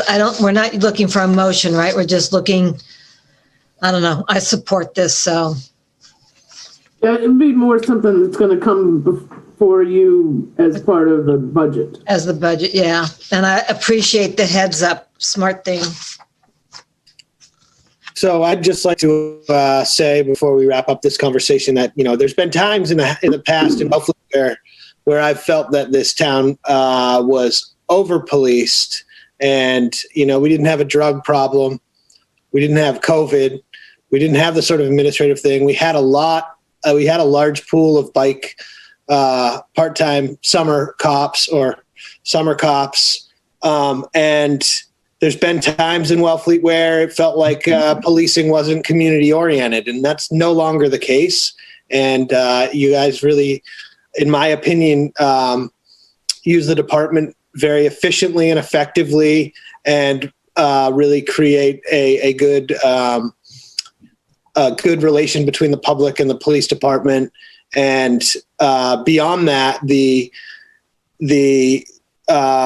load on the police department, I mean, in the 90s, it just wasn't the same as it is now. We have a lot more people here in the summer.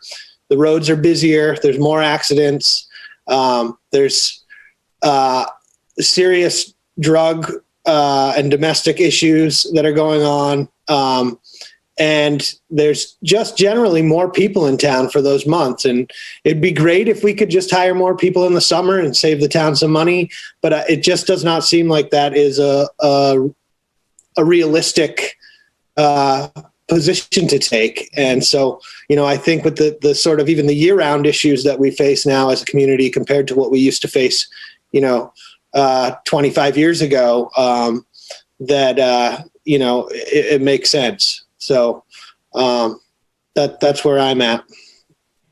Thank you, Mr. Chair. And I had a conversation with one of the board members offline that, for the most part, we have a fairly young department. There's been quite a bit of turnover since 2015.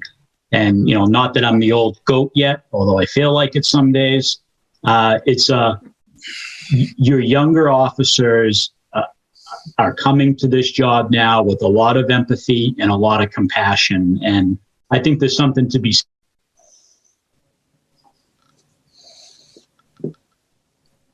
Mike? Yep.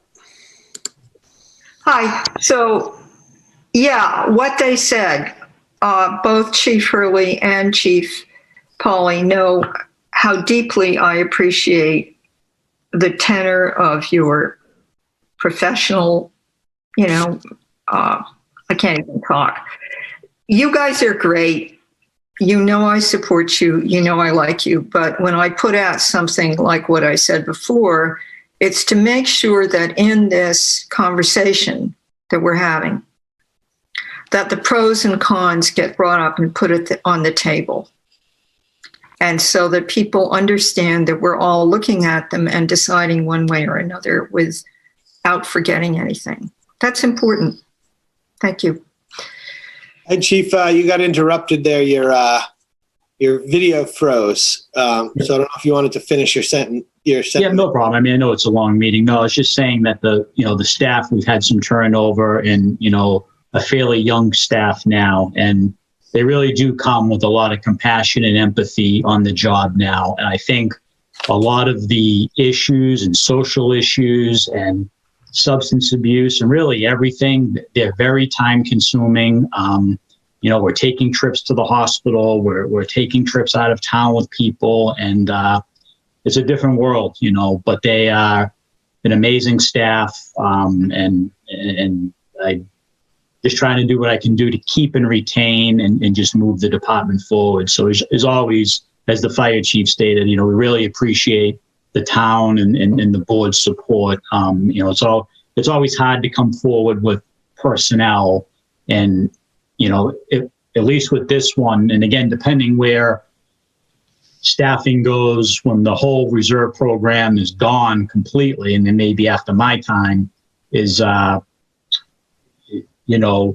I could take this from what's existing budget right now, but also understanding, as Helen stated, there are other miscellaneous costs and benefits to a position. So again, thank you for your time tonight, and looking forward to forwarding the discussion during budget talks. Sure. They certainly make the police wear a lot of hats, probably too many. You gotta be a psychiatrist too, right? Okay. On to the next subject. Thank you, Chief. Thank you, Chief. I also wanted to say that we all know that leadership comes from the top, and we appreciate the good leadership and the way your officers handle themselves in the public. Okay. Wellfleet Affordable Housing Trust Town Council request from Harry Turkanian. Harry's on the meeting here still. Yes, he is. Okay. Hey, Harry. I don't know if I don't know, and maybe you can answer this, Harry. If there's a vote here and I'm on both of these, the trust and the select board, is there any kind of conflict for me to vote on it, or should I just abstain? Well, I think the statute that created the Affordable Housing Trust Framework calls for a member of the select board to be one of the trustees. So it's hard to see how they would put you in that position and then say you can't continue to be a select board member as well. But this is going to be a pretty vanilla request, so I think. So if you want to recuse yourself, I think there'll be no adverse consequences. And until we get a reading on that, it might not be a bad thing to do. Yeah. Okay. Thank you. So I'll recuse. Janet, you can take this over for me if you don't mind. Okay. So just for the public to know, this is a request for Mr. Turkanian, who's with the Wellfleet Affordable Housing Trust, to communicate with town council. Are there any questions or comments? Would you like to say something? Yes, briefly, if I may. Mm-hmm. We're in the process of organizing the trust. We're discussing exactly what role the trust will play, but it's become apparent to us that there are two important documents that really need to be prepared. One of them is a town bylaw that details a number of things that the statute leaves a lot of wiggle room on. In particular, things like the number and makeup of the Board of Trustees, the length of their terms, and then things of that nature, as well as trust purposes. And we'd like to request town council's assistance in drafting a bylaw, which we anticipate would be a discussion document that's not necessarily going to be the final one that would be presented to town meeting for consideration as a town bylaw. And then the second document is a declaration of trust, and that will become necessary anytime in the future the trust ends up dealing with real estate in any way, because we'll need to be able to document to the Registry of Deeds who the trustees are and what their powers are with respect to real estate and so forth. So really, we'd like access to town council for the purpose of getting this drafting process started, with the understanding that these are discussion drafts and may not be the final product that goes for approval by the town. And that's it. Thank you. Ryan, you had your hand up? Yep. So, Harry, why are you coming before us specifically, like us as a body, not the intent? For permission to engage and put this request in front of town council to use those resources. Okay, so currently the select board policy requires it to go only through the town administrator. Okay. It's actually on the agenda later, doing a revision of that policy. But currently, as it is written right now, is that only the town, it's only within the town administrator's jurisdiction. Well, I'm happy to put this request in front of her in lieu of you. I just did not want to deny the board an opportunity to weigh in on this if they felt the issue was something they cared about. Helen, you have your hand up? Yes, two things. One is through you, Janet, to Maria Broadbent. Do you give permission here and now? Hello? I said I do. I have no. Maria? She's here. Yes, she does. Yeah. Do you approve the Wellfleet Affordable Housing Trust request for communication with town council to work on the matters that are indicated in what we got in our packet? Yes, we can't hear you. We can't hear you. You can do thumbs up. Thumbs up. Okay. Thumbs up. There we go. Okay, good. And second thing, I appreciate what Ryan said. He's right. Thank you for reading that so carefully. But I think it's really good for this board to understand if something like this happens, which is why I'm eager to approve the policy that Ryan has so kindly, put before us in the agenda after this, because this is the kind of thing that also informs us. It's a formal way of informing us what Harry's done, and long experience tells both Harry and myself and a number of other people here that it's better for people to understand what the left hand is doing if they're the right hand. So thank you, Harry. Welcome. That's all I have. So we really don't need a vote or anything on this, but thank you for presenting this and giving us the information. And you now have permission. And thank you for doing this job, I will say one other thing. Policing has changed a lot since I was paid $2.50 an hour as a Wellfleet special. Wow. Can we rope you back in? Not for those dollars, thank you. I'll give you a raise to 3.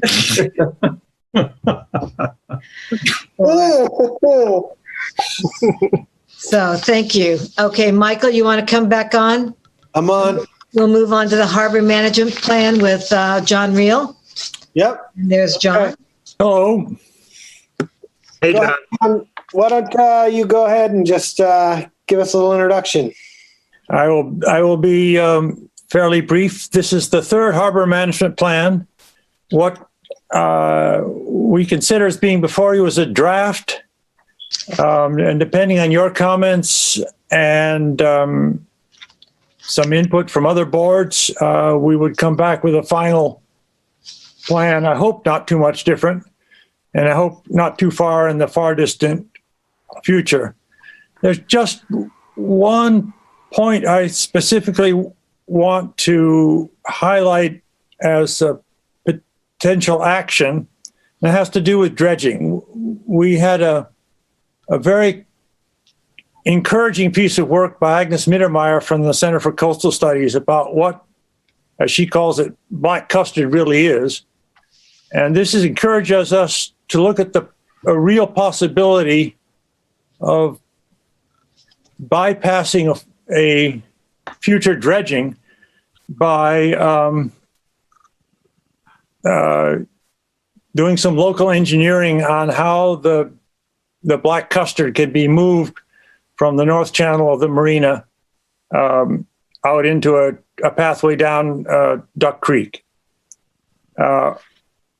If we are to proceed with this, I was going to discuss with the members of the committee that we should apply or seek to apply for an annual town meeting proposal to spend $25,000 to do this work, and would hope to do that in conjunction with the dredging task force, whom I have to meet with. Apart from that, I just look forward to any comments, discussions, and questions. Well, I am. Mike? Hold on, Helen. I'm going to speak first because I already started and nobody had their hand up. I'm thrilled to see this. I think it's just a really well put together, comprehensive plan. It seems to really cover all the bases as far as our harbor that I can see. I really didn't think, I didn't really see anything missing on here as someone who's a user of the harbor and a shellfisherman.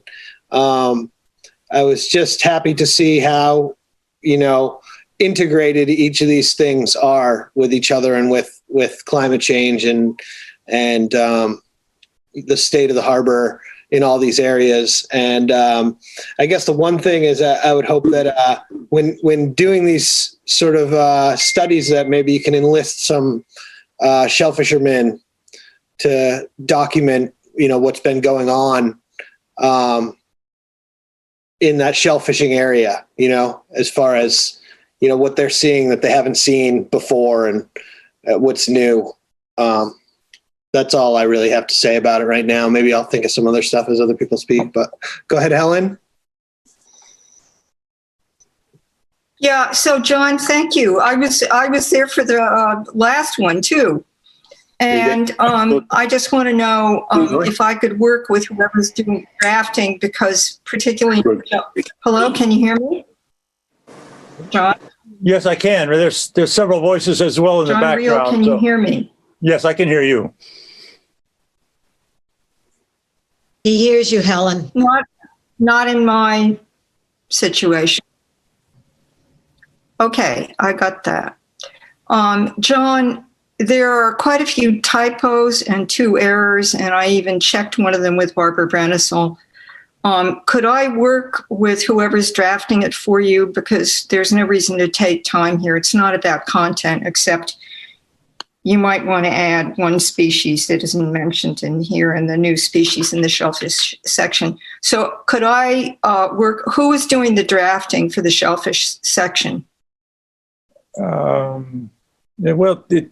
John. It's been through a number of hands. I guess the buck has come down to me, so I will work with you. Okay. We're meeting with I hope to meet with the shellfish board again in a couple of weeks, and then I'll follow up with that. I'm sorry about the errors. I'm good at that. It's almost nothing. Okay. So then I have a question, and I'm sure you guys discussed it, and it's puzzling to me, but I bet there's a good reason for it. Nowhere in here is there a mention of the Herring River Restoration Project. There is mention of it. I would like to know why. It is mentioned. Our intention was it was mentioned in the first chapter, which simply says it's an important ongoing project and we should support it. And I didn't see how anything further there's anything further that we needed to say about it. You mentioned it. Okay, that sort of explains it to me. I mean, I saw in the introduction, it says Herring River Restoration. The project is in the midst of the permitting process. And then I saw the thing about support, but it will affect some of the things that you're recommending in terms of wetland, improvement. Yes. Okay, thank you. And John, can we have a phone conference looking at the draft together, and it can happen very quickly? We can make a date. Okay. Later. We'll do. In the next week or something. Suits me. Great. Thank you. Thank you, Helen. Okay, Ryan. John, can you clarify what you were talking about with the black custard and Duck Creek and depositing somewhere? Our basic concept is that the black custard has gotten trapped in the North Channel, which is the channel that leads to Mayo Creek. And in an ideal world, those sediments would either have been deposited on the marshes of Mayo Creek or have been deposited in the marshes of Duck Creek. And what we are proposing to try to do is to artificially allow that to make that happen. And that could happen in part by the restoration of Mayo Creek, but I'm not sure that there's enough volume coming out of Mayo Creek on the ebb tide that would make that work. So I'm proposing considering an artificial process of somehow moving or pumping the black mustard from the North Channel over to the flow that leads up to Duck Creek, and let the Duck Creek current carry it on upstream, which would be restoring, if you like, the natural process. Okay, so it's different than thin layer. Well, it's thin layer deposition, but it's allowing the creek to do the thin layer deposition. Thin layer deposition is happening now up on Duck Creek, and all we're trying to do is add some material that got lost back into this process. Okay, thank you. John, I just have a quick question for you. Yeah.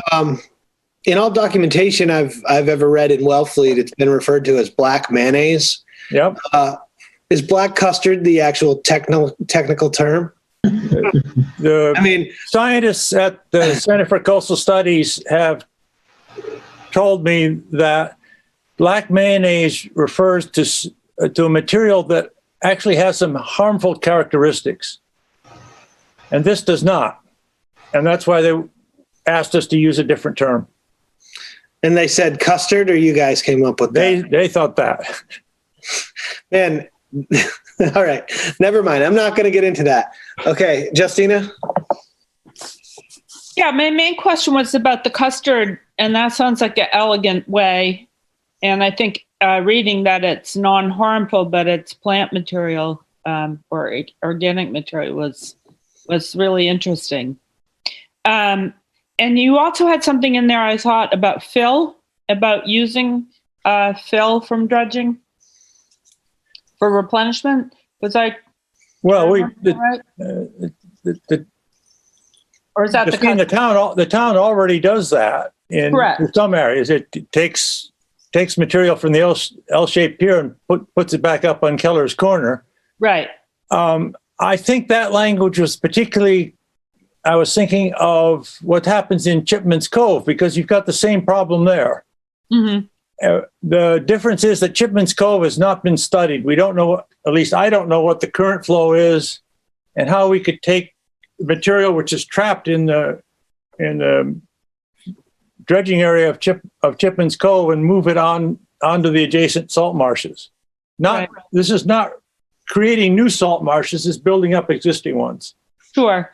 Well, I wanted to commend you for the report. We had this really thick packet for today's meeting, and I kind of groaned because yours got mixed into some other things. I thought it was really big, really thick, but instead it was very eloquent and easy to read, and very clear. I got a lot out of it, and thank you very much for a nice piece of work. Thank you. Nancy?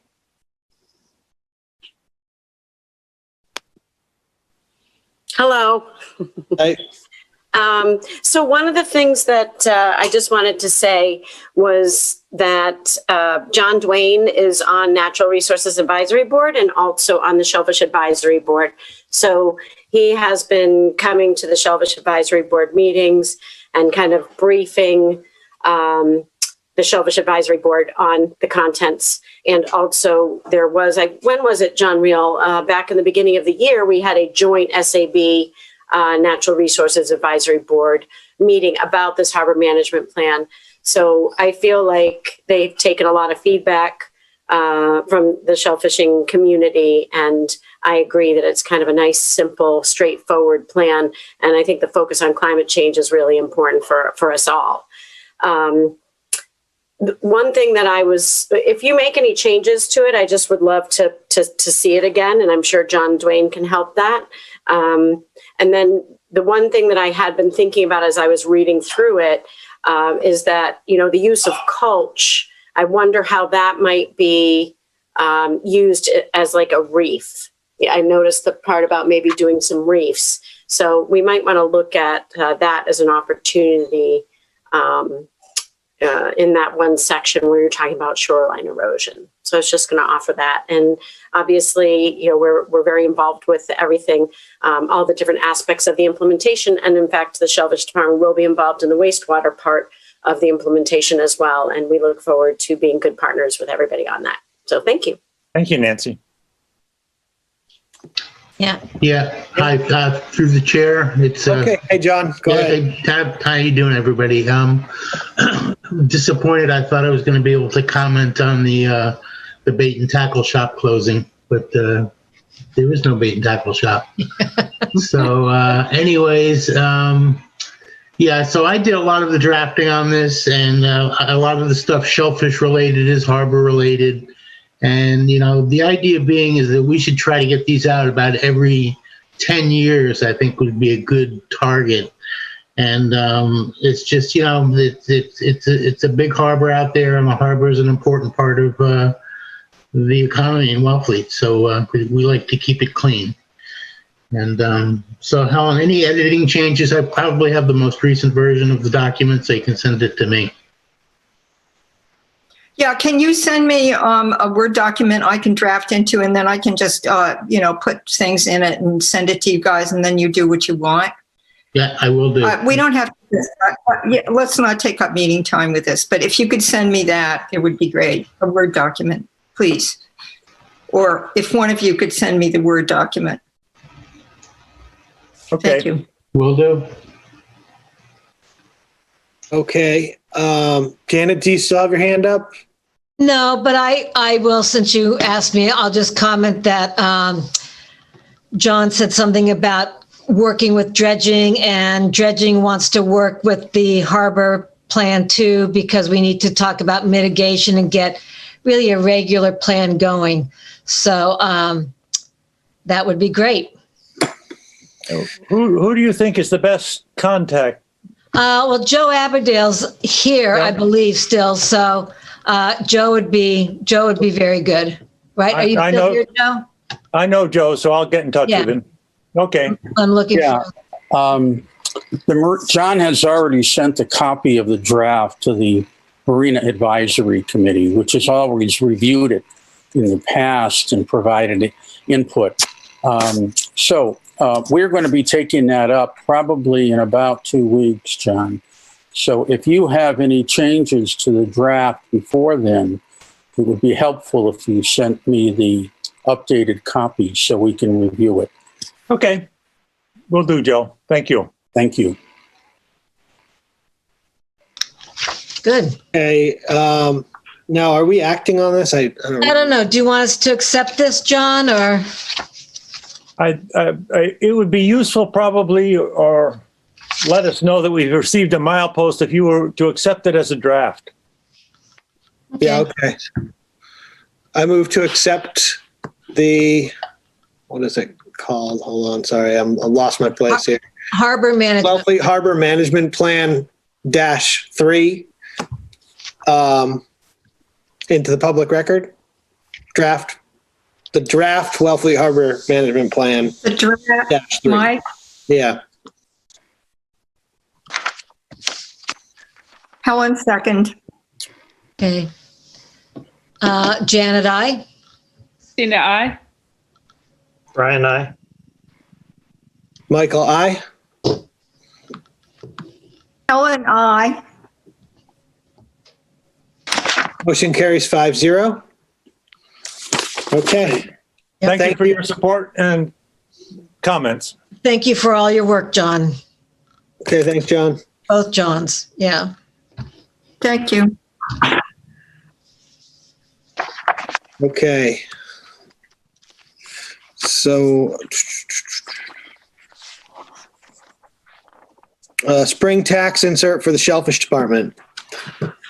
So, go ahead, Nancy.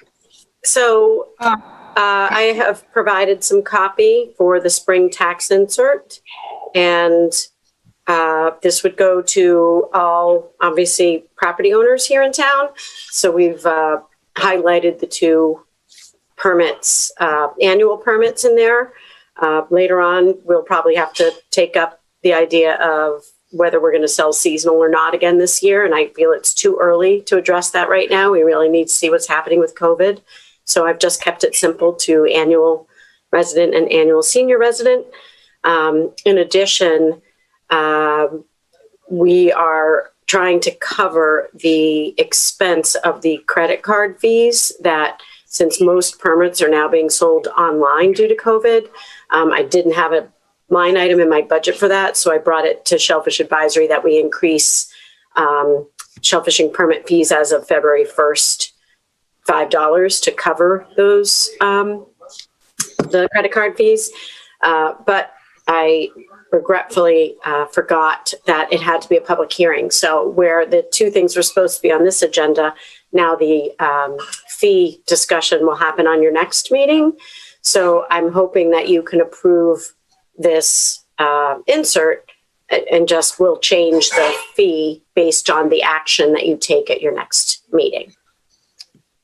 I have a quick question, Nancy. Go for it. Is it possible to just charge a credit card transaction fee? That way people who would like to just pay by check have that option. So my initial conversations with Suzanne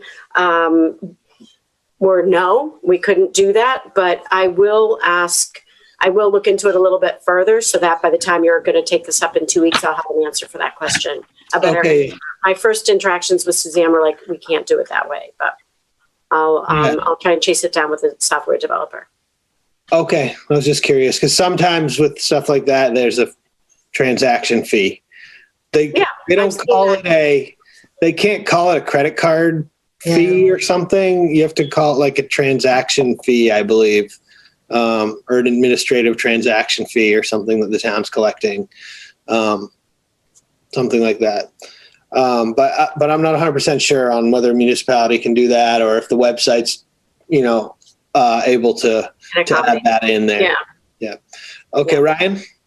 How much is the percentage on the credit card fees typically?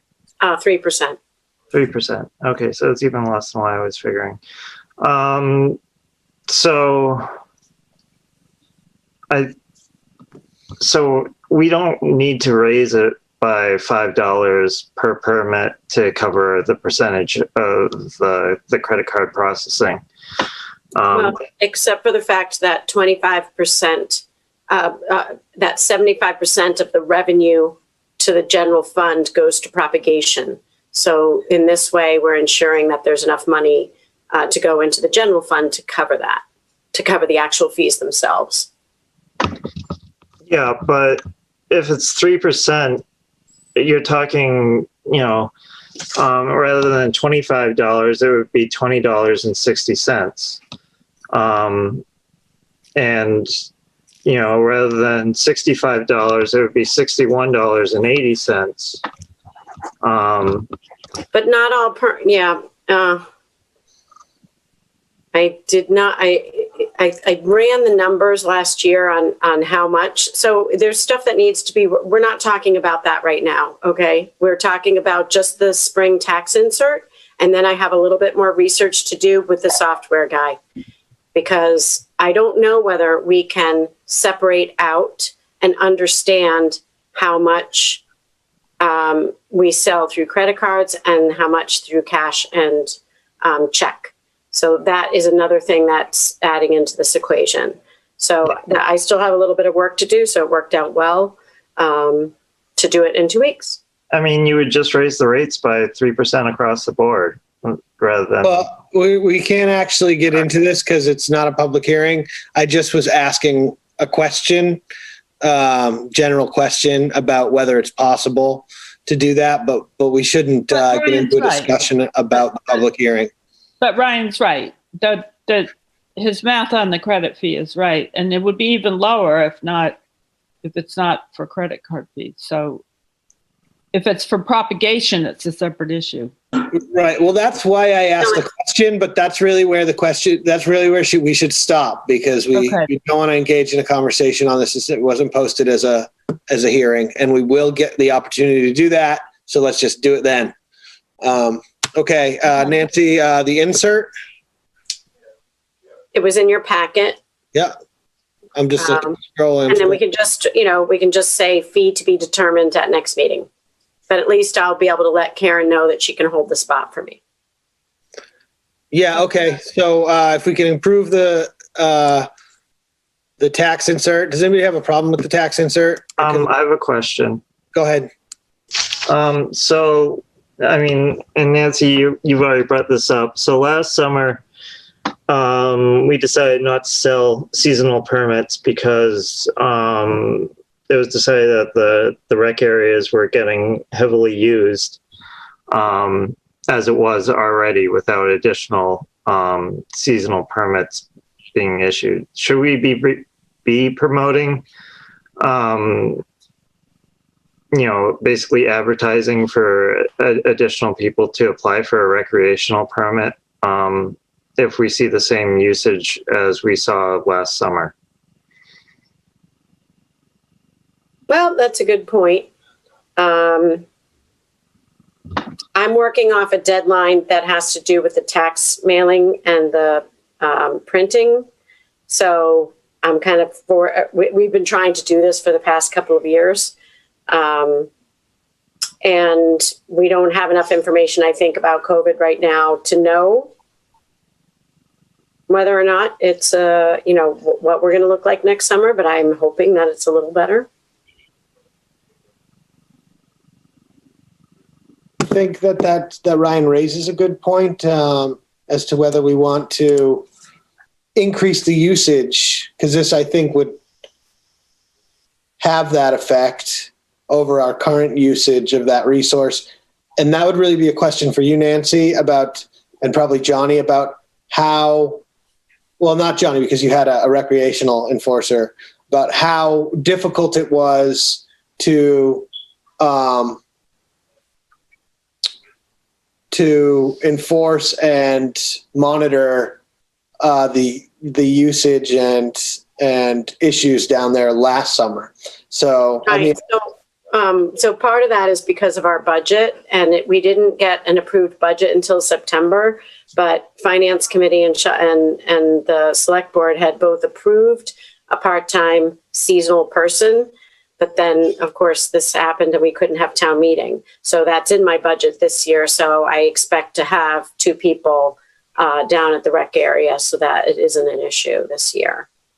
Yeah. So what was supposed to happen last year, but didn't because basically the season was over by the time we had town meeting, that $8,000 part-time seasonal position from June through September, when it's, only Indian Neck, only Wednesdays and Fridays where it was crowded. Now we have, 2 people that can handle that enforcement, I guess, on those days. I guess my question is it manageable to have the increased use as far as spacing and parking and all that stuff in that area during that time during COVID? I mean, that's really the question. It's not whether, it's whether, is it a manageable thing? Do you want to increase the use beyond what would just naturally occur, right? Because there may be naturally more people that want to do it anyways. Sending this out, I'm sure, would attract quite a few more permit holders. So it would raise revenue. I don't have a problem with it. I'm not the one managing it. We can put it off for another year. Huh? Yeah, I mean, this is like the second time we're putting it off, and it's just that, we've been doing a lot of propagation efforts, and we feel like we should be promoting the recreational fishery. But, these are good points, and maybe we should just let COVID run its course and come back to this next year. Yeah, I mean, I'm not trying to discourage you. I'm just playing the devil's advocate here on whether you feel like it's a tenable, manageable situation if you were to have, say, I don't know, how many permits do you sell? Did you sell last year? Between 850 and 1,000. I mean, I think you're bringing up a good point. And then and we really don't know what's going to happen. And I felt like I've kind of had to put the cart before the horse because of the fact that the printing deadlines are before we're actually going to know what's going on with COVID. So why don't we just put it off till next year? Aaron and I had this, we did this last year. We both remembered. So I don't have it. I'll put it on my calendar for next year and we'll revisit it and we'll see what happens with COVID. Because I think it's, these are all valid points. Okay. I mean, I'd be fine with not putting it in this one. And under a normal year, I think it makes a lot of sense. A non-COVID year, just because you don't have the same issues. That's a big number of people that bought permits last year. And I'm sure there'll be more. It was pretty. We didn't sell more permits than we have in the past. We just had higher usage.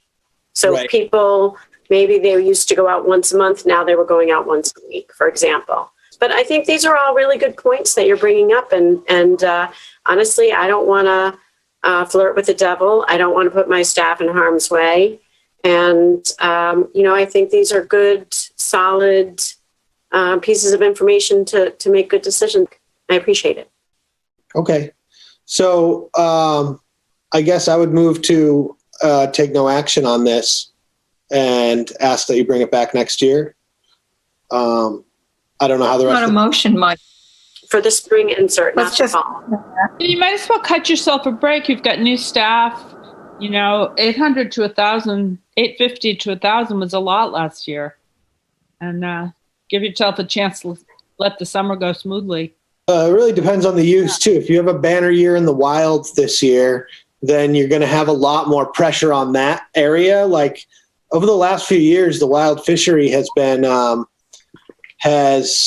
whittled down to a very small core group of people who actually work it every day.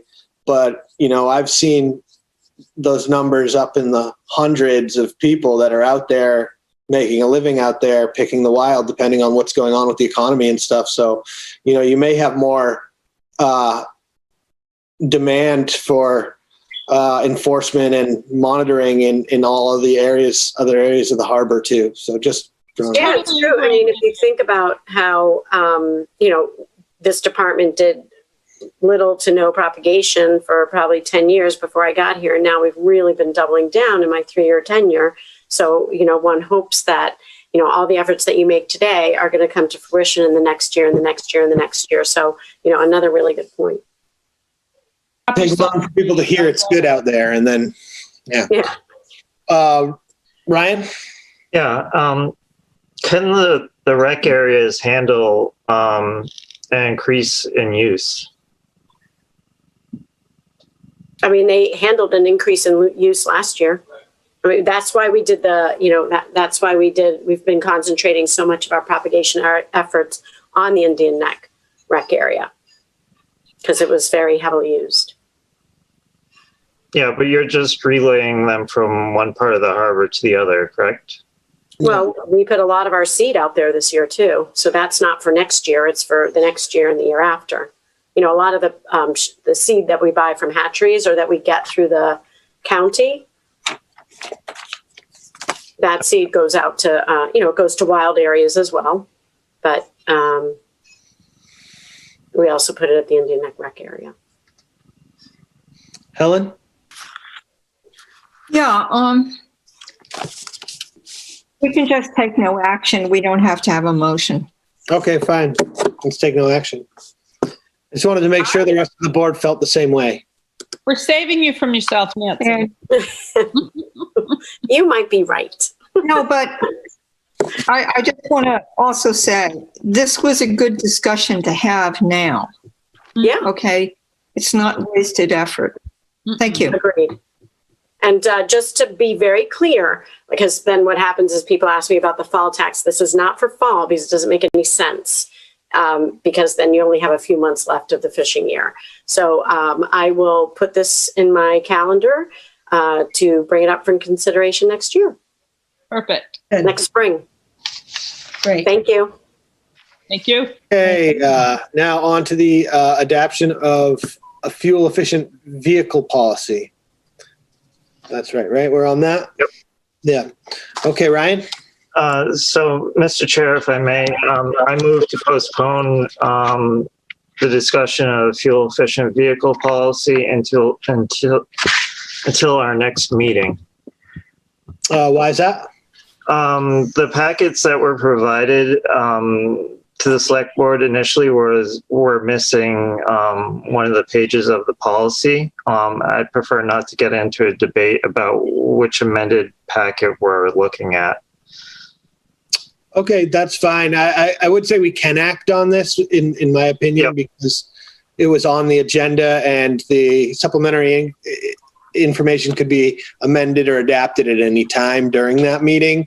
So I think that we could act on it legally. I don't see any problem in that.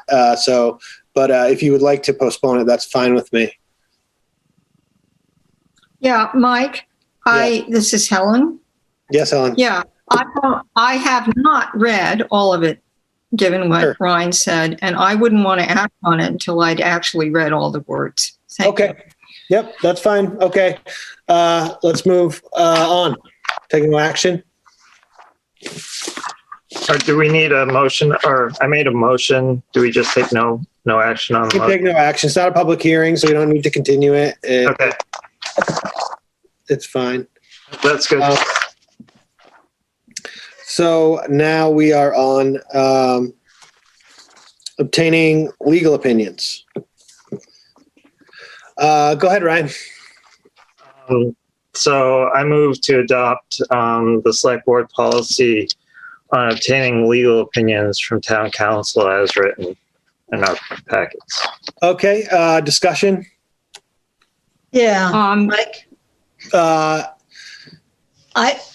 Hold on one sec. Did you have your hand up first, Ryan? Did you want to talk first about why you want to do it? Yeah, I can be really quick about it. Sure. There's two reasons, two goals with this. One is to provide a committee a recourse if they're not getting prompt response from town administration for whatever reason. It's something that has happened in the past where committees have been kind of left in limbo waiting to hear if their questions are being sent to town council. So this gives basically, it gives them a recourse to appeal to the board of select or to the select board to take action on it.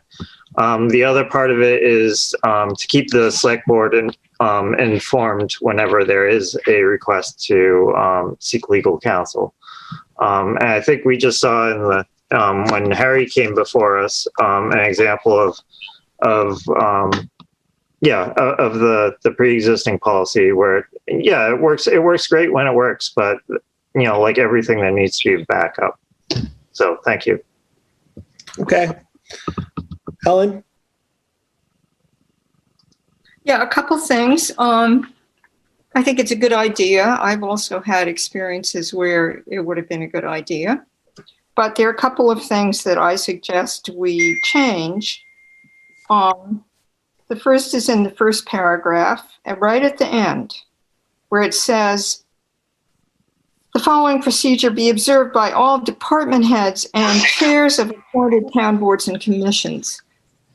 The charter now talks about committees for everything. So at the very least, don't say boards and commissions, say boards and committees, or just committees, because once again, that's how our charter refers to everything. The second thing is you don't just want to inform the chairs. You want to inform the whole committee. Because chairs can be great, and chairs can go on vacation, and chairs can have internet vacations. And again and again and again and again, I've seen situations on different boards and committees and commissions, I'll call committees, where the chair doesn't get it, and the chair then, for whatever reason, doesn't get it to every member on that group. So if you just take out chairs of appointed town boards and commissions, and just put appointed town boards and commissions, that would cover that. Second thing, and I actually had an exchange with Ryan about this, the entirety of which I'm going to communicate now.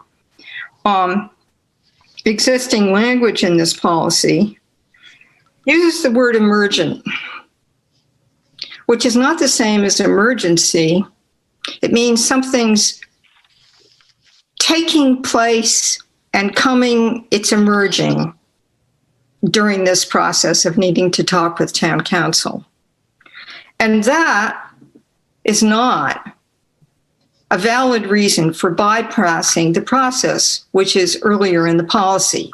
If it's time sensitive, in other words, oh my God, the planning board's got a case, all of a sudden something comes to light in the week before, and an opinion from town council would be a really good idea. That's time sensitive.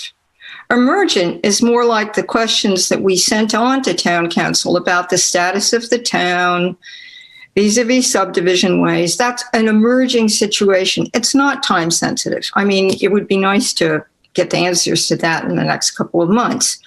But there's no excuse there for simply going and getting a verbal request and response and then going through the process after the fact. So I would like to substitute time sensitive for emergent, because I think really that would be a reason to bypass the more, formal process. The other thing, and this is sort of a separate question.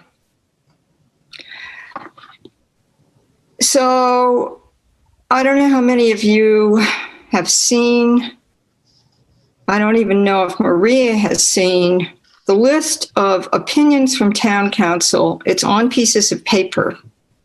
I gave it to Harry. I gave it to Dan Hort. It reached back through the years for written determinations from town council.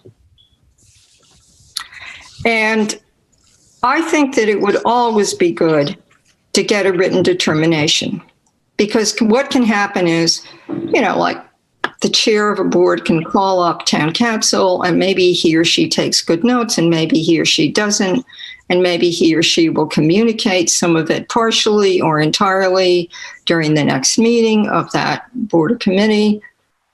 And if there's a written determination, which yes, it may cost a little more, you can use it in the future. And every single person who is going to be on that board or committee making a decision will have exactly the same words to look at. And we all have experienced that here on this board together. We've gotten written determinations. And so we're all starting from the same place, fully informed, when we then act on that issue. So the things I said at first are some word changes. And this last thing I said is, what do you all think about that? What is your experience of getting either a brief, often verbal report from whoever's talked with town council, or getting a written determination, which is very often longer and more exact? What are your feelings about this, the rest of you? I'd like to know. Janet? Well, to follow up with what Helen just asked, I think it depends, and that's, it's hard to say. Sometimes we ask little questions, sometimes we ask determinations. But I want to say that I don't approve of this, because the experience in the past and why we have people going through the town administrator is because too often people were calling town council on their own, and too often, and we had a very big bill from Copeland. I don't know how big it was. Okay, we had a large bill from Copeland and Page last year and other years, and that's when it started to go through the town administrator. So that's one of my concerns. And then the other concern is, how do you get 3 selectmen, select board members, to agree without violating open meeting law or collusion? If you're waiting for a select board meeting, you could be waiting, 2 weeks or so. So I I don't see the need to change this. I just don't see the need to change this. I'm going to go to Justina. Yeah, I think Ryan's presentation clarified the process to me when he said that people were having requests to the TA for their to get a legal opinion. Their requests were going unanswered. So then they'd have a process. They could have gone on the agenda, as Harry did tonight, and gotten the select board to take a vote on it. I think the TA is only one person, and there have been bottlenecks in the TA office in the past. Hopefully that won't be the case going forward. So this is a second,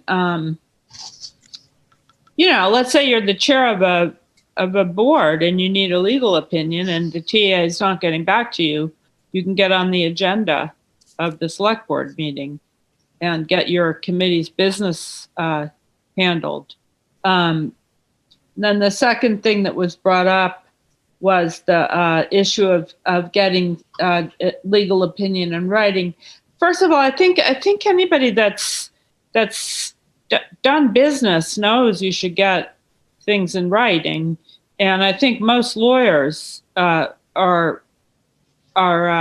oriented towards putting things in writing. So I don't see lawyers casually being verbal about stuff. They usually document. So I wouldn't be overly controlled about that in a policy, because you can't anticipate every case in a policy. I think people know that you're supposed to document. That's my opinion on that. It seems to me that most requests to town council would come through, email or written. Yeah, and they answer an email response, a written response through the email. Yeah, I mean, I'm apprehensive to make that policy. Yeah, because you might then end up, in the rare case the lawyer feels that a verbal opinion suffices, costing the town time and money, because the policy pedantically states something it doesn't even know about because it can't anticipate it. Lawyers document all the time. And so I think we can. Well, and also what constitutes, are we going to decide what constitutes an actual written opinion? Is an email sufficient? I mean, I just think we leave that alone, personally. The other thing is, I wasn't actually sure, the necessity of this until Harry came in front of us. And I think sometimes it's good that the board actually has a committee come before it that has, that's a newly formed trust. And it's basically asking, can we have authority to utilize town council? That's sort of a policy decision that I feel that the select board has the jurisdiction to determine. And in that case, I feel like it was actually more appropriate that the select board determine that, right? But that's not how it's written right now. And I really actually wasn't sure the necessity of this, other than, and then also Ryan's explanation of sometimes, there's a secondary appeal to the select board from a committee if for some reason, things didn't come back. I know there was some issues with the Historical Society about that stairwell coming in to the town hall parking lot. There was questions that went on for, close to a year. And I don't know that it ever actually made it to town council, so we never took a vote to send it there because it was just sort of implied that the previous town administrator would do that. And, I got, a few phone calls that said, hey, we haven't heard anything about this. We want to do it. We're donating this to the town in some way. And we have the funding lined up. And, you know, can you find out what's going on? And then, you know, I'd reach out to the town administrator that's in the works, or I'm going to reach out. And, you know, it was just kind of like, it didn't happen, you know, for whatever reason. So I actually think this makes sense. I think it's, you know, it doesn't sort of remove the authority from the town administrator and put it into the select board's lap. But it does offer two paths to get something to town council. So I'm in favor of it. Anything else? Mike? Yep, go ahead, Helen. Yeah, so, but what about a more exact term in the last one sentence paragraph to replace an emergent language that was here prior to, you know, Ryan looking at it with time sensitive, which is clear to everybody. Could we please do that? I think that's fine. I think emergent, a little bit, you're splitting hairs if you look at the definition of emergent, because it's just like if something comes to light. Yes, I did that. Right. I did that. Sure, fine. Not saying time sensitive. No, it really isn't. Time sensitive, but emergent also implies that something just came to light, so that it's an emergent issue. So it's a relevant thing to act on, right? Some emergent issue just appeared. Yeah. I Let's prefer give advice to emergent town council. Helen, quite a bit, but I'm not going to fall on my sword. What does Ryan want? I'm fine with time sensitive. Yeah, it's fine with me. It's Well, fine. We'll give you the time sensitive. We'll give you the time sensitive, Helen. All right. You know, we're giving it to all of us. Thank you. So I'd like to remind you what I did when I boiled down all my research and done all the work I could on it and came to the whole board. Didn't just ask the town administrator about those questions that I just referred to. You know, the status of the town in subdivisions in certain situations. Remember, I boiled it down to 3 questions. And the reason I did it is because, you know, the language of this as it exists doesn't say that one of us can go off and just ask town council by ourselves of our own volition without consulting the rest of us. It's a select board decision. You know, it's spending money, but it's also, as I said, when we were doing Harry's thing, it's more information for us and frankly for the public. So that's good. I think it's a good idea. And I just want to say, can we take out chairs of appointed town boards and commissions and just have it be appointed town boards and commissions? So somebody in Rebecca's job would simply hit the address that was the group address for that committee and send it to everybody on it so that there wouldn't be the delay that you get sometimes with chairs, not always. I'm not accusing people of doing something wrong. It just can be a time thing that doesn't have to happen. Yeah, okay. I'm really against that. We have 27 boards and committees. Yeah. And it's just They too many. all have group addresses, guys. It's one address. There's got to be a protocol. Yeah, I agree. And how do we prevent duplication? So how do we get, somebody wants to talk to town council, and then so the select board gets it together, and I still say we have to have a meeting. We're not going to vote for this online. It would have to be, it would have to be in a public meeting. A select board meeting. We still have to wait for us to meet in public on this, don't we? Yes, we would have to meet in public. We would have to vote in public to allow someone, it says right here, a majority so how vote. is this more expedient? So it's not necessarily more expedient. I think if somebody wanted to speak with town council, that you would refer them to the town administrator. If that didn't work out, or if it was a new trust and like what just came before us, and it was kind of a town policy as to whether that trust could use town council, then that would sort of come before the board. It's not necessarily an expediency thing, I think your first option would be to generally go to the town administrator. Okay, yeah. You know? Yes, yeah, and so there just shouldn't be two different entities calling calling town council without checking with each other, and then by the time you check, you could just have one do it anyhow. I mean, all it takes is someone checking with town administrator. So I think this is adding another layer of bureaucracy, but I guess I don't get it. Committee chairs who and if you're a committee member, you have to go through your chair. You'd have over 100 people who could request to talk to town council. No. We have another policy about that. Whatever the committee, a little itchy advisory committee or a great big regulatory board, if they want to ask something of town council, they have to vote to do it or consensus decision. Procedures observed by department heads and chairs of town committees. It's not. Yeah, but a chair who chair of a. Helen, I'm talking, please. You can't have committee members seeking town council. That's why it's written for committee chairs. You have to have a hierarchy here because there's over 100.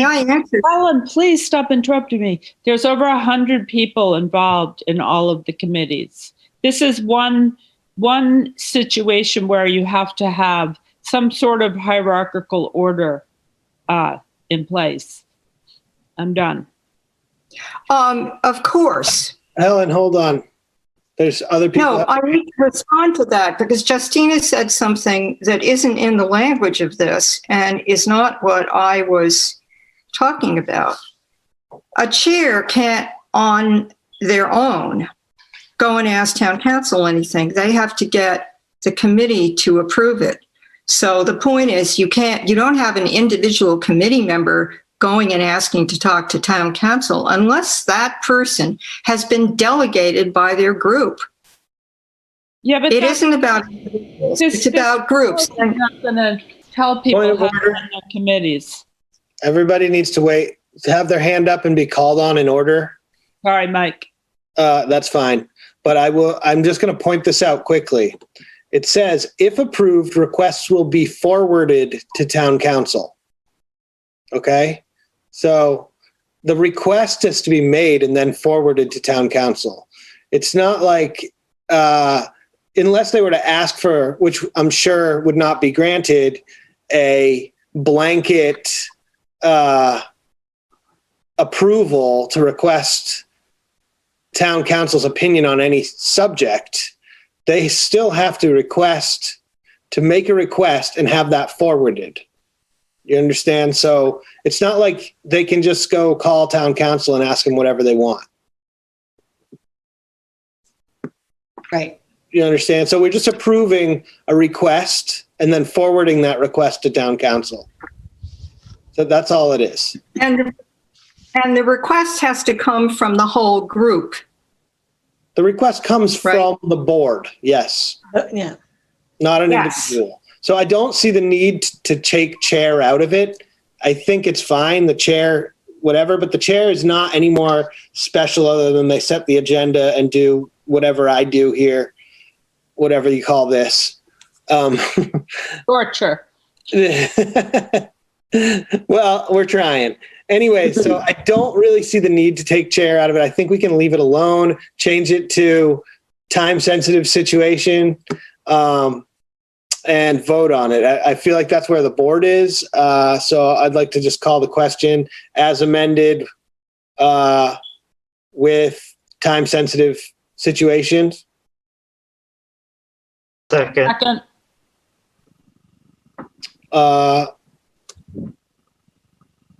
Roll call vote. Janet, nay. Justina, aye. Ryan, aye. Michael, aye. Helen, aye. Okay, the motion carries 4-1.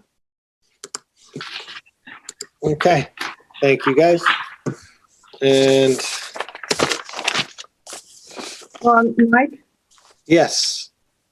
May we ask Rebecca to ensure that this gets on the town website and the select board policies? And also, this is a slightly new thing, and to have copies of it sent to all the boards and committees so that they all understand that this is now a little different than it was if they were aware of it in the first place.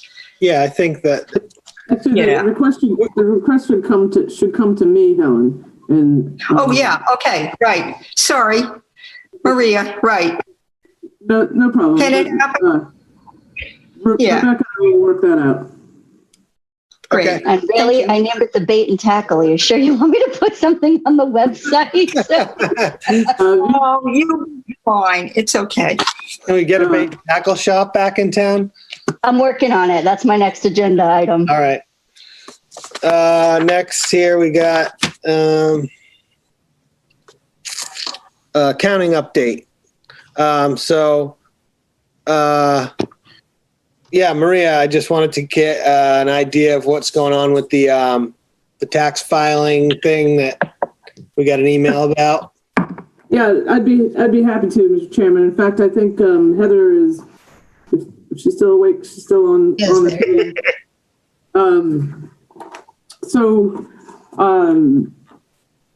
I'm gonna just go through a couple of highlights, pulling them off of my report, just to talk to you about a few, great strides that we made.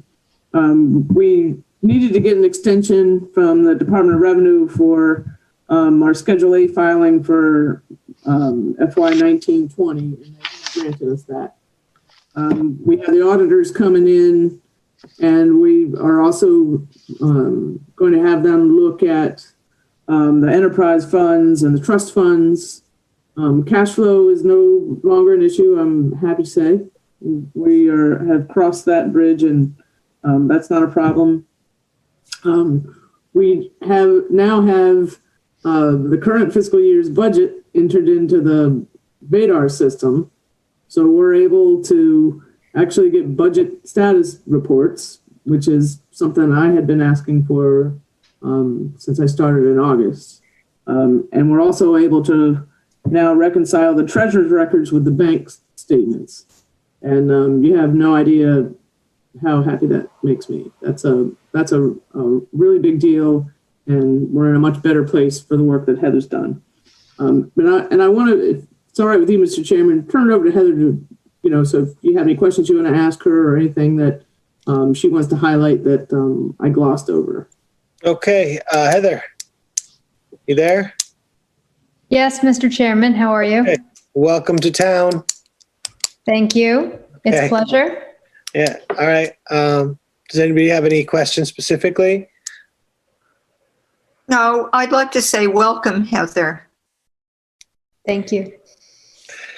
So I was just curious, the Schedule A, was that due, like the fiscal year is like July to July, right? So that was probably due sometime in August or something, like supposedly. When's that typically due? Does it? I'm not going to pretend to fully be versed in the timeline for state filings in Massachusetts.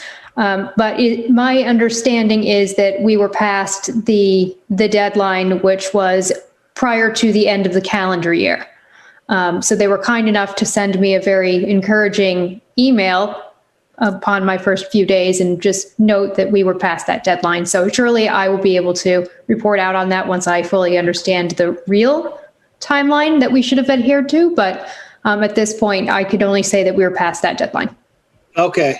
All right. I was just curious when that's generally due, because I know Maria started August. So I figured at that time, that's the end of the fiscal year, and Dan kind of put everything together. So I was just kind of curious, when that was due. And then the other question I was going to ask is, how's it going generally? Are you enjoying your time in Wellfleet so far? Wow, thank you. I don't think I've ever been asked that. Yes, Wellfleet's beautiful. This is really kind of a dream job. I don't know why anybody would not want to be working in the Outer Cape. So, I love the fact that everybody really does seem to know everybody, and we'll get there. onwards and upwards, right? Yeah. Okay. Justina? First of all, welcome, Heather. It was a pleasure reading your resume and your letter saying that you wanted to work here. And we're all really glad to have you. And there's lots of room for ambition. And I'm sure you'll be running a tight ship and have everything under control soon. Did you say the schedule was due this calendar? So what I said was, I believe it was due prior to the end of the actual calendar year. So calendar 2020? Calendar 2020, so December 31st. That's my belief, but I do need to design my own timeline so I understand when all of these things are due for the state filings. So Maria, since you started in August, there was some months went by till end of the calendar year. There was nobody in accounting alerted you that the schedule was due? And I believe Dan Hort left quite detailed memorandums. You weren't able to look that up.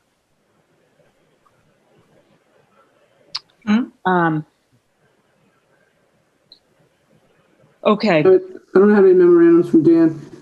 No, I wasn't aware that it hadn't been done. Okay, well, it's a new era. I just wanted to clarify that it was the timeline of it. I wasn't understanding in your memo about it, the email about it, what you meant by stay tuned at the end. At the time that I sent you that, they had not yet granted the extension. Got it. So I was giving you the heads up that we had asked for the extension because they had contacted us looking for the paperwork. So stay tuned meant, let's see if they grant the extension. And we're still waiting to hear. No, they've granted it to us. I should think that these things are a matter of showing that we're intend to get on track, though. They're not. Absolutely. In fact, their follow-up emails were very, very positive. Like, hey, we know what you're digging out of, and we're with you, and we support you, and of course, we'll give you the extra time. Right. Well, I'm sure that they see the resources you've brought to bear on the situation, and we're hardly a corrupt. Yeah, they couldn't be happier. Yeah, you're not off in Vegas profiting off our town. No, okay. No, they're very positive and very supportive. Yeah, we appreciate that. I've heard granted the extension. Nothing but steps in the right direction, and I know everybody's working real hard. So, Heather, welcome aboard, and Maria, thank you for all the steps that you've made in the right direction. Thank you. We're all in this together, and we can look back on this a year from now and be in a better place than. Well, there's a wonderful Emily Dickinson, the poet, quote, "Knowledge by suffering entereth." So. Okay. We all learn in different ways. Okay. So on to the select board investigation of the finances, which we Can I? go ahead, Ryan. Yeah, go ahead. So wasn't the Schedule A, wasn't that one of the reasons that the tax filing was held up? I'm honestly, I don't know the answer to that because when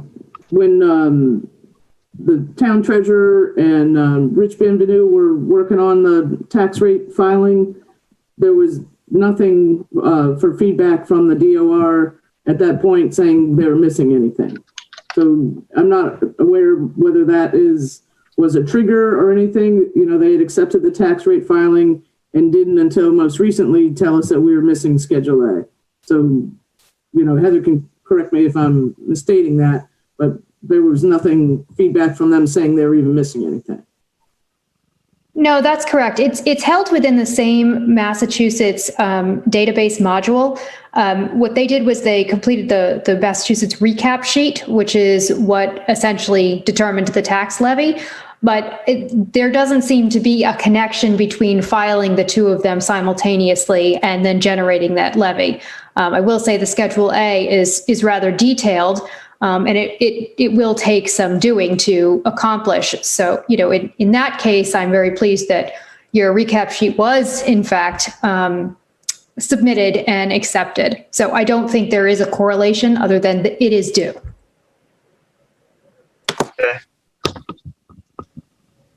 Okay. Oh, actually, so I actually asked you, Maria, December 3rd, if the Schedule A had been submitted to the DLS.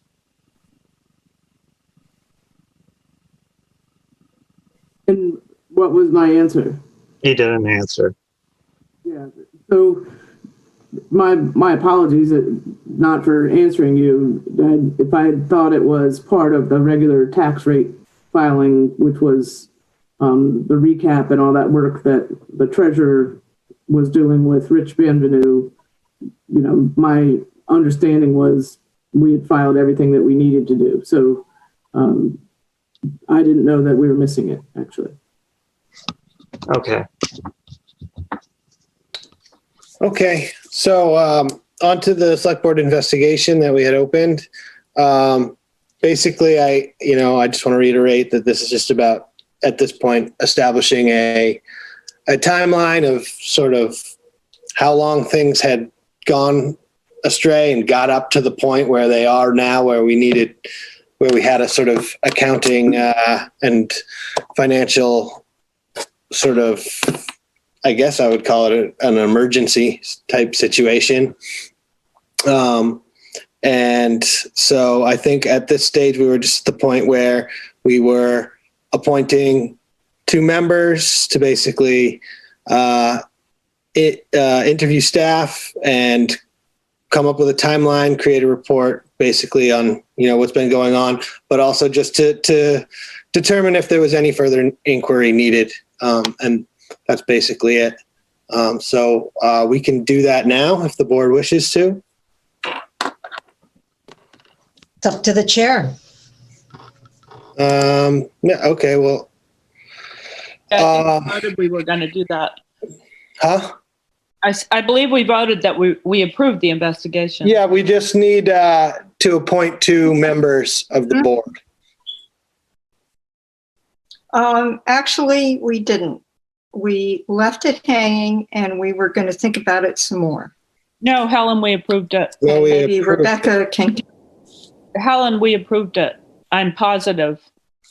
Well, we can appoint 2 people now, and I would say Michael should be on it. It's his idea, and he's the chair. And who do you want to help you? Do you want Ryan? I think I've already said I wouldn't do it. I don't even know if I was asked. Justina would be great. Oh, God, no. I think Ryan would be terrific. He's tactful. He doesn't talk too much. He's calm, and he's meticulous with facts and notes. Guys, And he wants to do it. Yeah. Helen? Mike? Yep. Yeah. So I'm pretty overcommitted now. I said I'd be willing to do it, but how many of you went to the open meeting law training? How many of you read what they sent out with the links about 2 people working together outside of a meeting? Now, if Mike goes and interviews some people, and Ryan separately goes and interviews some people, and then they come back to us, that's kosher. But my point before was, first of all, I think that the scrutiny of this situation has continued to be good. We just did some investigating right now during this agenda item. The second thing is, I would really like to hear every single thing that's learned. And I don't see that there's really a way to do it. Unless the 2 people who go out separately and bring back what they've learned to us, perhaps we'll have to meet in executive session if there are personnel issues. And in that case, we'd have to invite the people, read that section of the open meeting law about executive sessions. And to my mind, it isn't that I don't think this needs to be investigated. And I certainly respect and feel supportive of any members on this board or anybody on the staff wanting to know more. But how much more could be learned than we've already learned about this? We've met on it 3 or 4 times, actually. We've had agenda items about it. That's the point. We don't know. We don't know how much more can be learned if we don't ask the question before you've seen the evidence. You can't know what you learn before you talk to people. You can't know what they're going to say. And first of all, we're not relitigating whether we're having an investigation. We're choosing who's going to do it. So Mike's going to do and we're it. also, I was actually still talking, Justina. Sorry, Helen. Go ahead, Helen. So did any of you go to that open meeting law training? Well, I've been to like 3 open meeting law trainings. I don't know which one you're referring to. One recently? Well, this one dealt with, yeah, there were 2. We got emails about it. I went to one of them. I couldn't go to the second one. And some of it was very specifically about this issue of subcommittees, which is what we're talking about right here. Yeah. And I'm interested in whatever gets found out. There's no question about that. It would be brought back.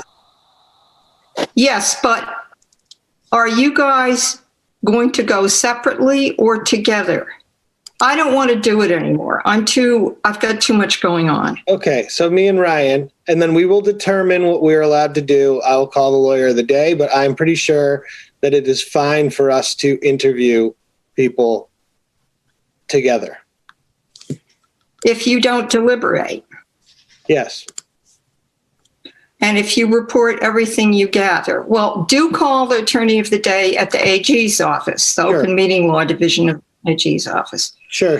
And if it's kosher, it's kosher. And if we learn new things, it's important. But the other thing to ask when you do that, please, is if information comes up about personnel that hasn't done the right thing, how should you proceed? Probably in executive session, unless they want to meet in open executive session. Yeah. Most definitely an executive. No, not if the person you're talking about wants to have it happen in open meeting. So please check that. Procedure. There's a procedure for that. Yeah, I'm just worried about this not going legally. Thank you. I will make sure that it's legal.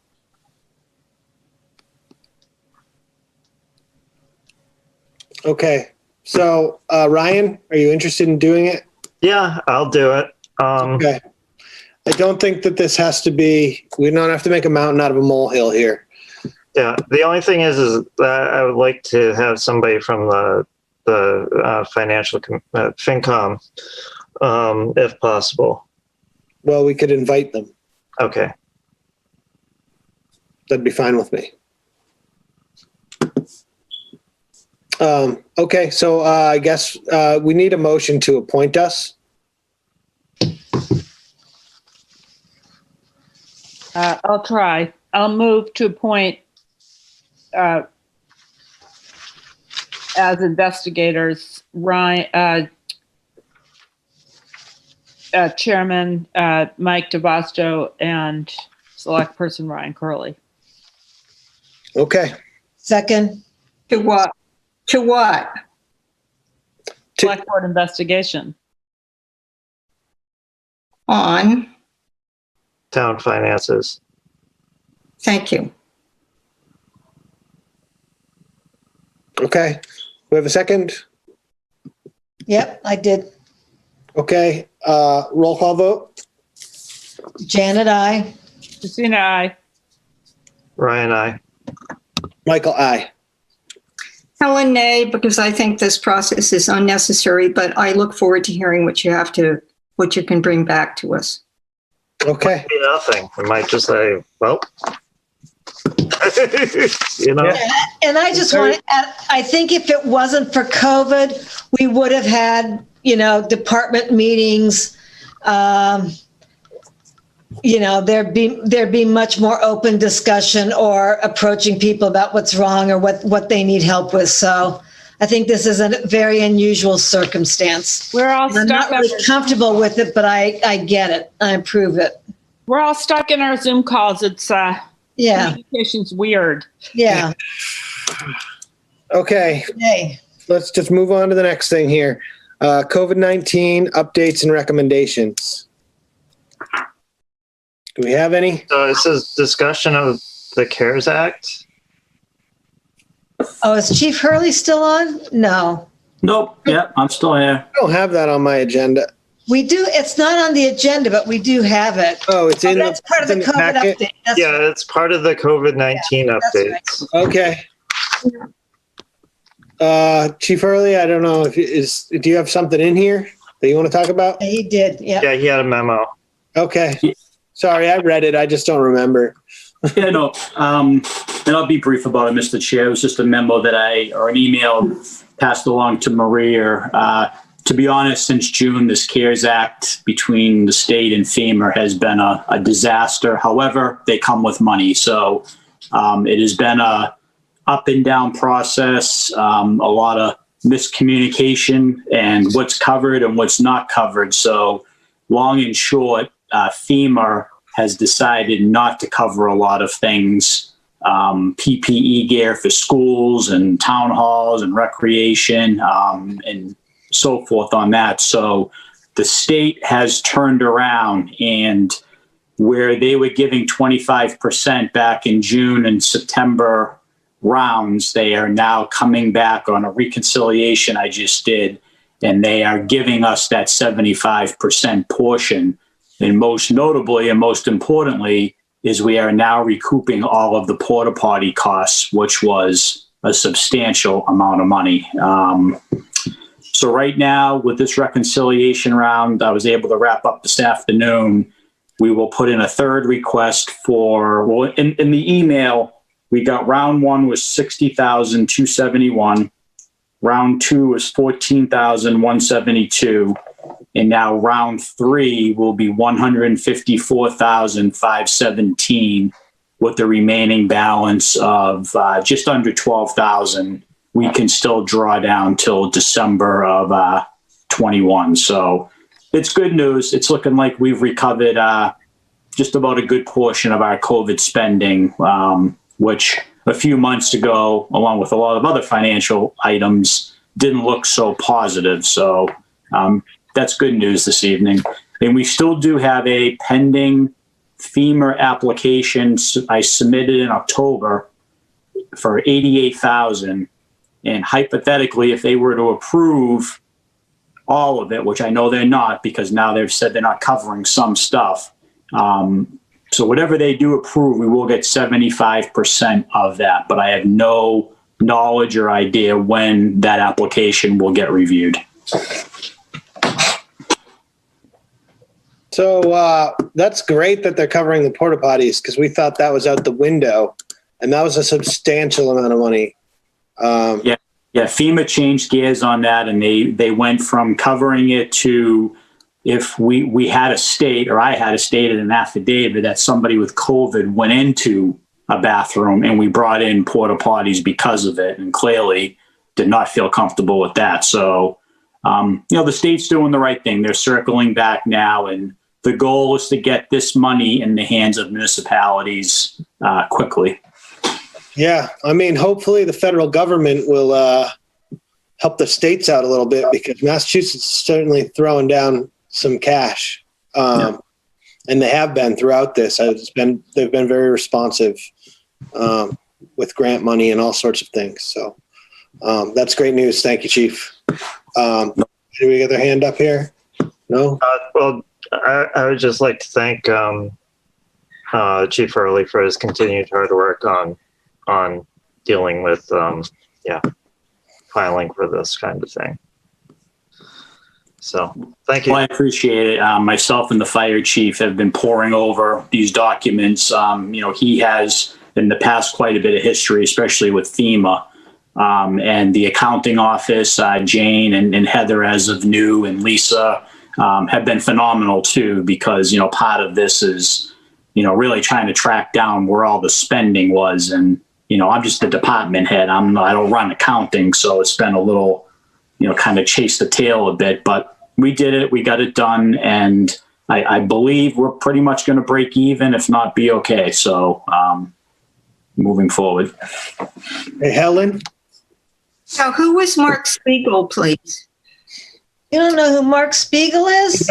He's my neighbor. Oh, yeah. Remember, I'm bad on names. Okay, I'm just He's looking police at the officer. picture. He's the man, he's the policeman who's always at Beaches. He's the beaches. especially the beachcomber, doing a great job keeping people under control. Yes, Mark, Officer Spiegel, forgive me. I just am really bad at names, but your face looked familiar. Thank you. Yeah.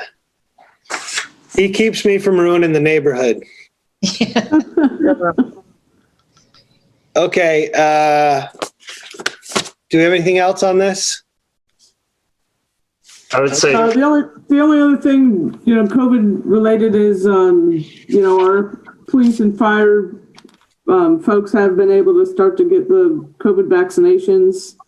Yeah. And also that, Governor Baker's orders to keep us at, low occupancy in our public buildings was extended to January 24th. So I'm still encouraging folks to let staff work from home as long as, whatever needs to be covered for the public in the buildings is taken care of, but to allow folks the flexibility to work from home if they can. great. I did receive a headline banner that Massachusetts has moved into a severe outbreak. Apparently, I don't know who classified it as that, but we've been classified as under a severe outbreak in Massachusetts. And I just want to reiterate with the variant from the UK, if that is in Massachusetts, we don't really know if it's here or not. There's been no cases, but that we should be prepared at that point if there is that more highly contagious variant making its way around. Be prepared to change gears as far as staffing levels and in-person staffing levels and rotational schedules. So people do have an opportunity to come in and work, and it's just a suggestion. But sort of kind of come up with a plan now for if that happens, or if we do have a problem, so that there could be some way to have rotational schedules so people were in and out on different days and minimizing contact. I mean, we just don't really know what's ahead of us. So just a suggestion, maybe start coming up with some kind of a plan if we need to go into that mode. Hopefully we won't. Yeah, hopefully we won't.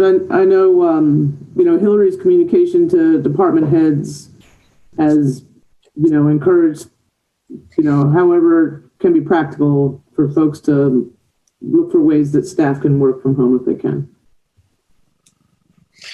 Yeah, that's all I've got on this, Ryan.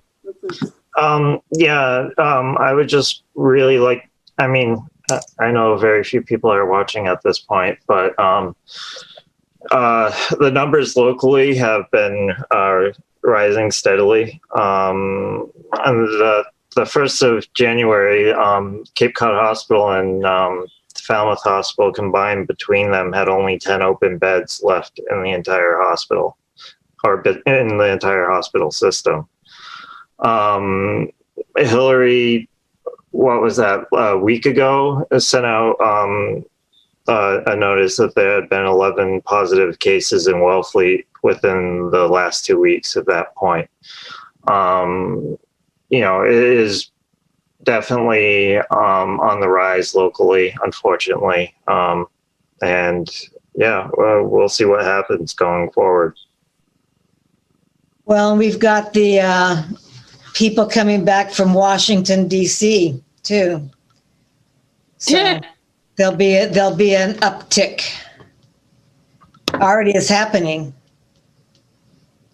Well, hopefully people will be taking it seriously because there still are house parties and a certain number of house parties where people don't wear masks and aren't scared. And we're blessed in our town with the low numbers, but I feel like it might not be a blessing that can hold because you keep seeing the red on the state maps, the red marks, the red shadings of higher risk numbers keep coming in from the bridge on closer to us. And I know Orleans is, and communities start getting shaded red, if I recall right. So increased vigilance, I think, for all of us. The reality is that there hasn't actually been a more dangerous time as far as transmission in this country as there is right now. And the UK variant only took months to become the predominant strain of the virus. And they're in severe lockdown, you know? In the UK? In the UK is in severe lockdown, and their numbers are continuing to climb at a rate. Their transmission rate is, I think it's over 60% higher than it was during the last lockdown. So it's still. Are you saying it didn't take very long for the new variant to become the predominant? Yes, did not take long. Well, I kind of knew we were in trouble when Fauci said that he didn't think a travel ban was necessary for flights from the UK because it was probable that it was already here. And you were kind of like saying to yourself when he said that, like, I wonder what he knows that we don't. I wonder what statistics he's seen, you know?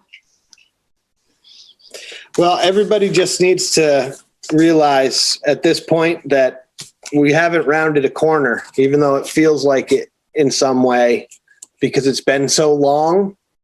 But, you know, vaccines are out and hopefully we can get, you know, enough immunization into, you know, well, you know, the new administration is population. going to hit the ground running with the vaccine.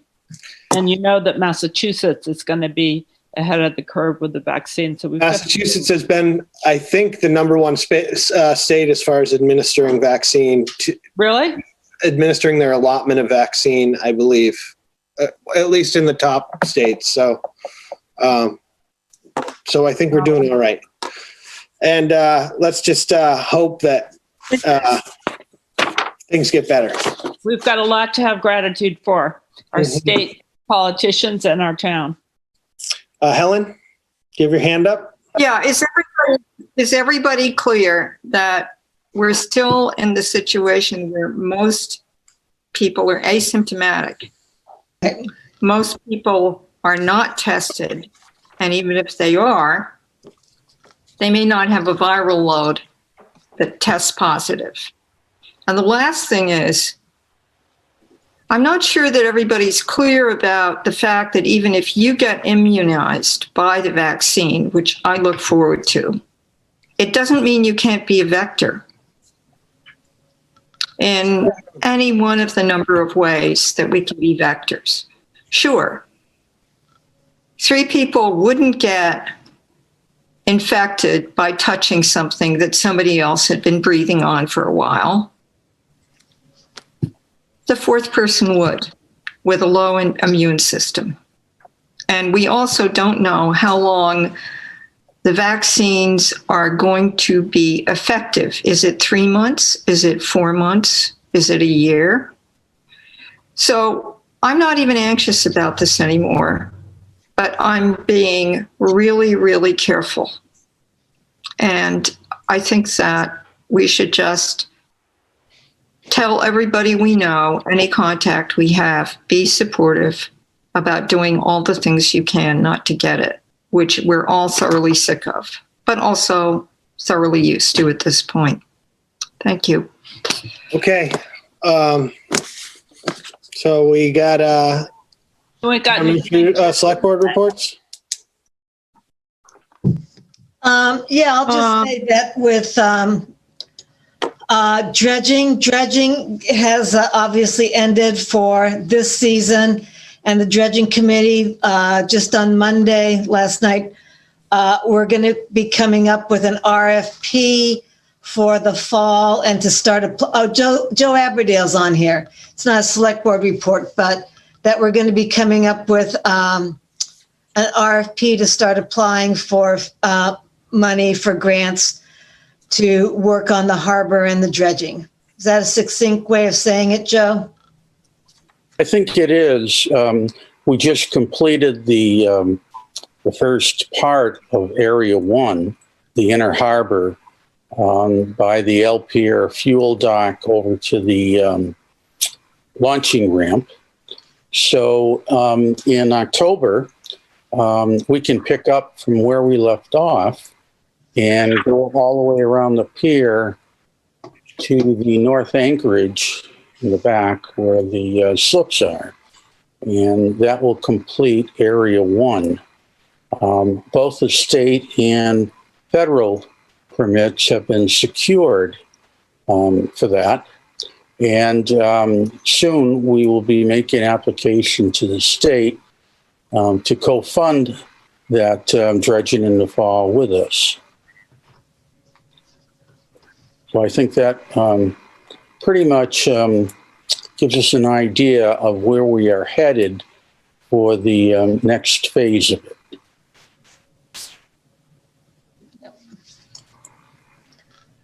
Oops, I got low on my hand. Okay, and so we're hoping for state funding for that. We're expecting it, yeah. That's co-funding with the town. Co-funding, yeah. Right. Ryan? Yeah, so I attended a ZBA meeting, what was it, 2 weeks ago, 3 weeks ago? I don't know. Rebecca was there, so she might know better than I do at this point. At the meeting, they were discussing what's the name of the street? Anyways, it's within the central district where they want to rebuild or basically tear down the pre-existing building and build a new building that's a combination of residences and fitness studio and something else. I don't know. Yep. Anyways, at that meeting, town council had given the chair of that of the ZBA an opinion that said, a verbal opinion, it wasn't written, that said that the within the central district that a property is not allowed more than a single primary use, which could create a major problem in the central district because there are quite a number of properties within the central district that have two primary uses. Yeah. That was kind of different than what we've all been interpreting the zoning bylaws for, I don't know how long, quite a while, as long as I can remember. I'm not super old though, so I don't know. But I did ask Rebecca to send us so basically that meeting kind of like hung because they didn't have it in writing. And they were going to get it written from town council. And I asked Rebecca to provide it to the select board whenever it becomes available. Yeah. So, Ryan, I'm sorry, just clarify for me that the commercial properties are not actually mixed use is what came up?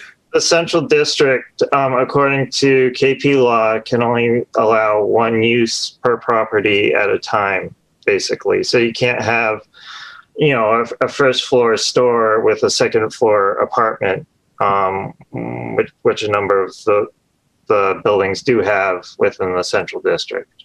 I don't understand how that could possibly be true, but we can't discuss it right now. Yep. Yeah. So, whatever. Everything in there is so old, it's got to be pre-existing non-conforming anyways. Anyways, we can't discuss it. I'm sorry. I discussed it. Okay. I should have put this in announcements. There's an MSI meeting. It's a working group for the task force. Independently, I'm on that task force, not as a member of this board, just as an individual. And it's all shellfish related issues in Massachusetts. The meeting is January 15th, and I believe it's at 1 p.m. Let me just confirm that. And it is open to the public, and maybe you can find the information on the MSI website. And basically what's going to be discussed at that meeting is the strategic plan of MSI. So basically issues, goals, and desired actions. And then they'll be seeking public comment from the public. So the website is, let me just say what it is here. MassShellfishInitiative.org. www.massshellfishinitiative.org. And the next meeting is Friday, January 15th from 1 p.m. to 3 p.m. And the meeting will be recorded as well. So you'll be able to watch all these meetings if you miss them. But yeah, there's a lot of interest in it. And there will be opening for public comments on what comes out of that. Helen?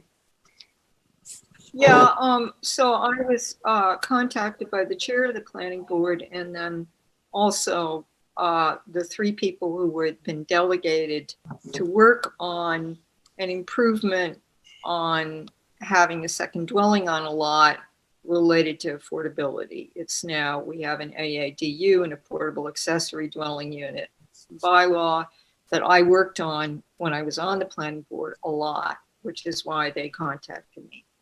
So this person from the partnership, the person from the housing authority, and myself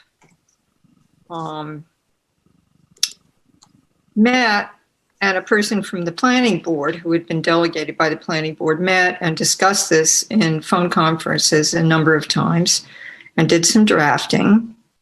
I had 2.5 conversations with the chair of the planning board about it, and then attended the meeting. They'd already had a few meetings, and, you know, it's a heavy subject. It's an important one, and there were improvements that needed to be done to having any kind of zoning bylaw about this happening at all. And I'm very glad they're being done. So that's my only report, except to say I got through the holidays. Okay. Town administrator's report. Thank you, Mr. Chairman. The only thing in my report that we not talked about was the bottom half of it that talks about the vacancies. And as you know, and you can congratulate her, Rebecca has been promoted to the assistant to town administrator, and leaving her old position, which was actually 2 roles to be filled. And that has been posted, and we'll review resumes on January 29th. The harbor master position has been posted, including sharing it with the Massachusetts Harbor Masters Association. And we will review those applications on the 27th. And the assistant town administrator position has been posted, and we will review those on the 22nd. Well, we've been reviewing as they come in, and we've got some good applicants for that. But other than that, the other items in my report have already been covered in another place in this meeting. Okay. I have a question for Sure. Maria. Yep. So Maria, you and I had a brief exchange about this over the phone. One of the things that came up during the accessory dwelling unit, affordable accessory dwelling unit work was that the position, which is still existing just the way it was voted, or appropriated for by town meeting, for the assistant town administrator, is also, that person is a planner to some degree. To some degree. And that part of it needs to be communicated to whoever gets hired, because that's what town meeting decided. Town meeting has presented that. So one of the things that person in that position was supposed to do was to be in charge of the archive of affordable housing, which is reasonable under the charter. If you read through the charter, there's no ATA as such described to the same extent that the TA is described, but it is part and parcel of what the town needs to manage. Most importantly, the fact that if you rent year-round affordably, and there's a whole protocol for approving that, town meeting has voted that we can give them a tax exemption, the property owner that's renting or living in themselves an affordable accessory unit. We do an annual survey of that, yes. Yes, and that new position, the person has to be sure that they understand that, because apparently the last number of people that have been in the ATA position, for some reason it hasn't been done. They were informed at the beginning of their employment every time about it by me, very friendly, and they haven't shown up at planning board meetings, which is where a planner is supposed to go every time there's a planning board meeting and so forth. So unless we want to change it with town meeting, that has to be included in that person's. Sure. I would have thought, yeah, it needs to be communicated and it needs to be in the contract, however we do it, but it needs to be clear to them. Right, Thank and you. we're current on that annual survey that has to happen on those units. That Mike Travato is current on that, and I expect that whatever liaison with the planning board will still continue.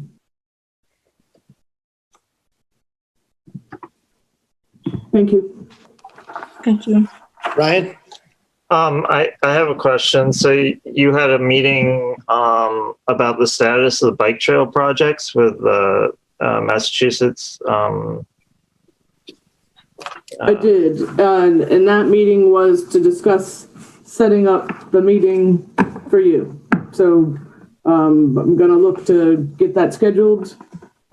This was the meeting we had discussed holding after the holidays so that we could get the folks from DCR and DOT and the Seashore in the same Zoom meeting with you so that they could talk about the status of those projects in the town.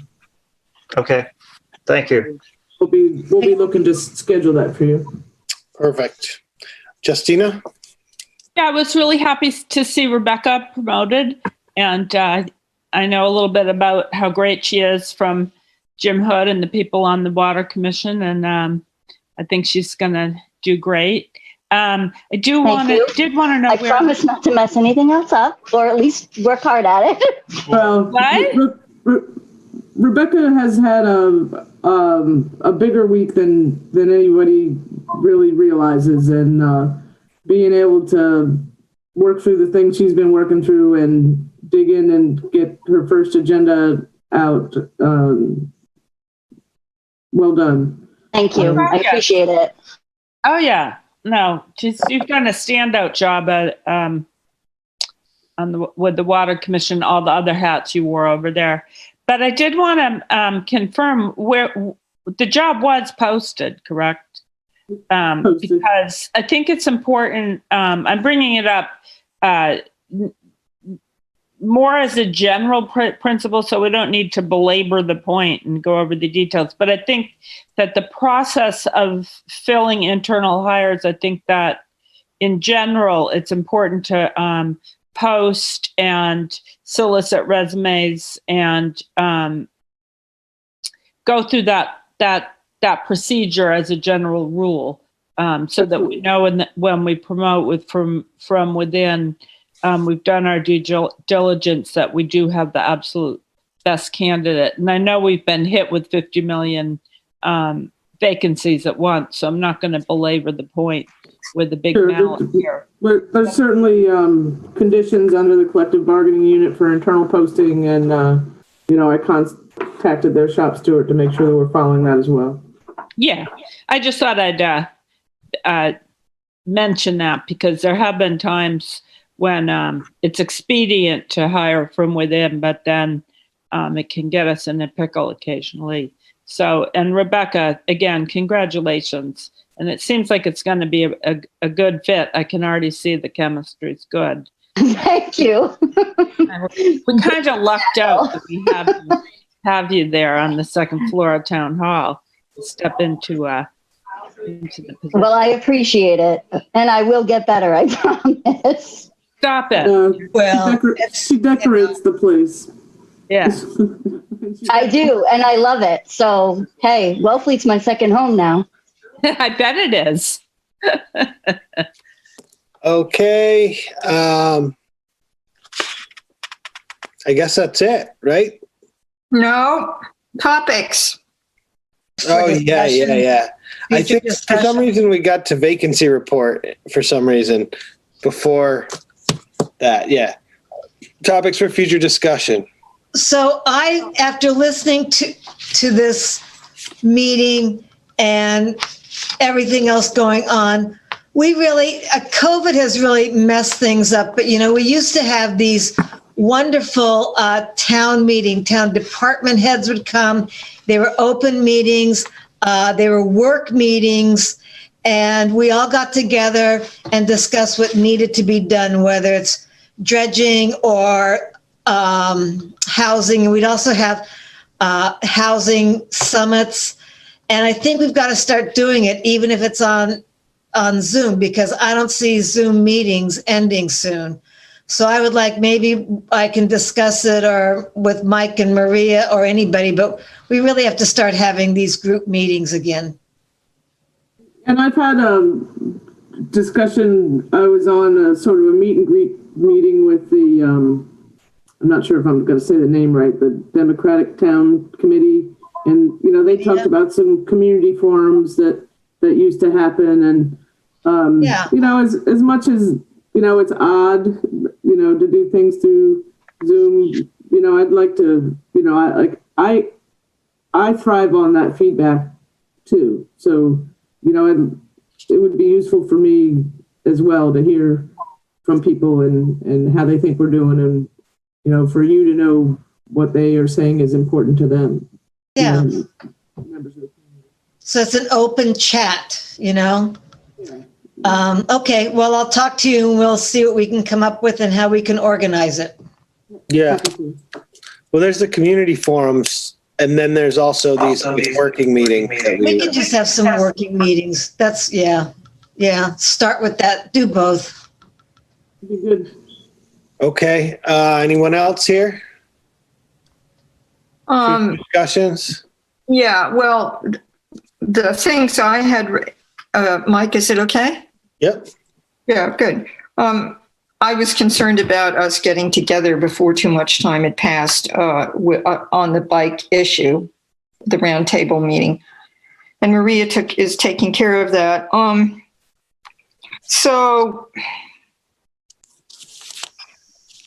yeah, I have something for correspondence, which we haven't done yet. So I'm just going to, we have during this meeting bumped, I think, 3 different things to our next meeting. Yep. So we already have stuff on that agenda, and I'm sure Rebecca, somebody is keeping track of those 3 things that we kind of kicked down the road, because we really need. Good. Thank you. So when we get to correspondence, I have some stuff. Good thing we bumped those. We're already up against 4 hours. Yeah. So can I do correspondence quickly? Well, I have to add a couple things for. Sorry. So I would like to get back to the right to farm declaration and agricultural commission stuff that I had brought to the board before. And then the other thing is, at some point, we should probably discuss what town meeting's going to look like and what type of date we're going to be looking at, because all signs point to it probably being a repeat of last year, but in the late spring or something, maybe. I'm not sure. But town meeting, probably shouldn't let it go too long, Yeah. Or April the months are going by so fast. I can't quite believe it. So, Yeah. So those are my two things, Ryan. I guess would we discuss it or not? Is the Nauset Regional High School?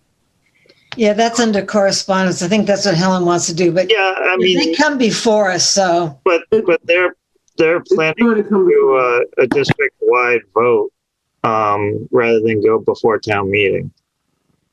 Right, and that is going to be something on there for your January 26th agenda. They're just sort of working out what the request will be in terms of how the bonding will go and that sort of thing. But that will be on your meeting for the 26th. The town clerks from the affected towns are working closely together with the folks from the school board and that for what the recommendation is going to be. But they are looking at everybody having the vote on March 30th.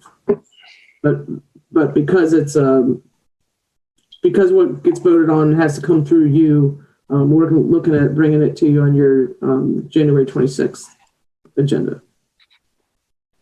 Okay.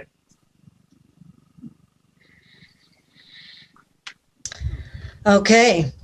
Move to adjourn? No, I have to bring correspondence. Oh, we kind of did that. All right. No, we didn't. Go ahead, Helen. Yeah, so we got an application in our correspondence files from somebody who applied on December 4th, James McAuliffe. Oh, yeah. And I just want to bring up the issue of something comes in, and the day it comes in, or maybe the next morning, it gets scanned and sent to all of us, please. Because that sounded like a good application. He was interested in a number of things. And also, I didn't get a letter, I think, from an abutter to Van Rensselaer's. It's on the packet. It's in the packet. It's in the packet? Yeah. Oh, dear. Okay, I'm wondering. Yes, and Helen, I will tell you that I did reach out to him. I didn't realize it was in that part of your correspondence, but I did reach out to him, and he is going to be set for the schedule on the 26th to come and apply for a committee in front of you. I spoke to him today because I knew that was my mistake. Yep. Okay, I'm good. Thank you, everybody. And I have one request after the meeting, if we could stay on for 30 seconds more so I could show you this amaryllis up close, because it's so weird having nobody in the house. And it's just extraordinary. And if you Okay, just well, let's make a motion to adjourn and then. I so move. Second. Roll call vote. Janet, aye. Tina, aye. Ryan, aye. Michael, aye. Motion carries 5-0. We are adjourned. Helen, aye. Oh, man. okay, quick. Can you see it? Yeah. Lovely. Wow, that is gorgeous. You. See ya. Unbelievable. Okay. Bye, everybody. Thank you, guys. Good night, everyone. Thank you, Rebecca. Bye. Good night.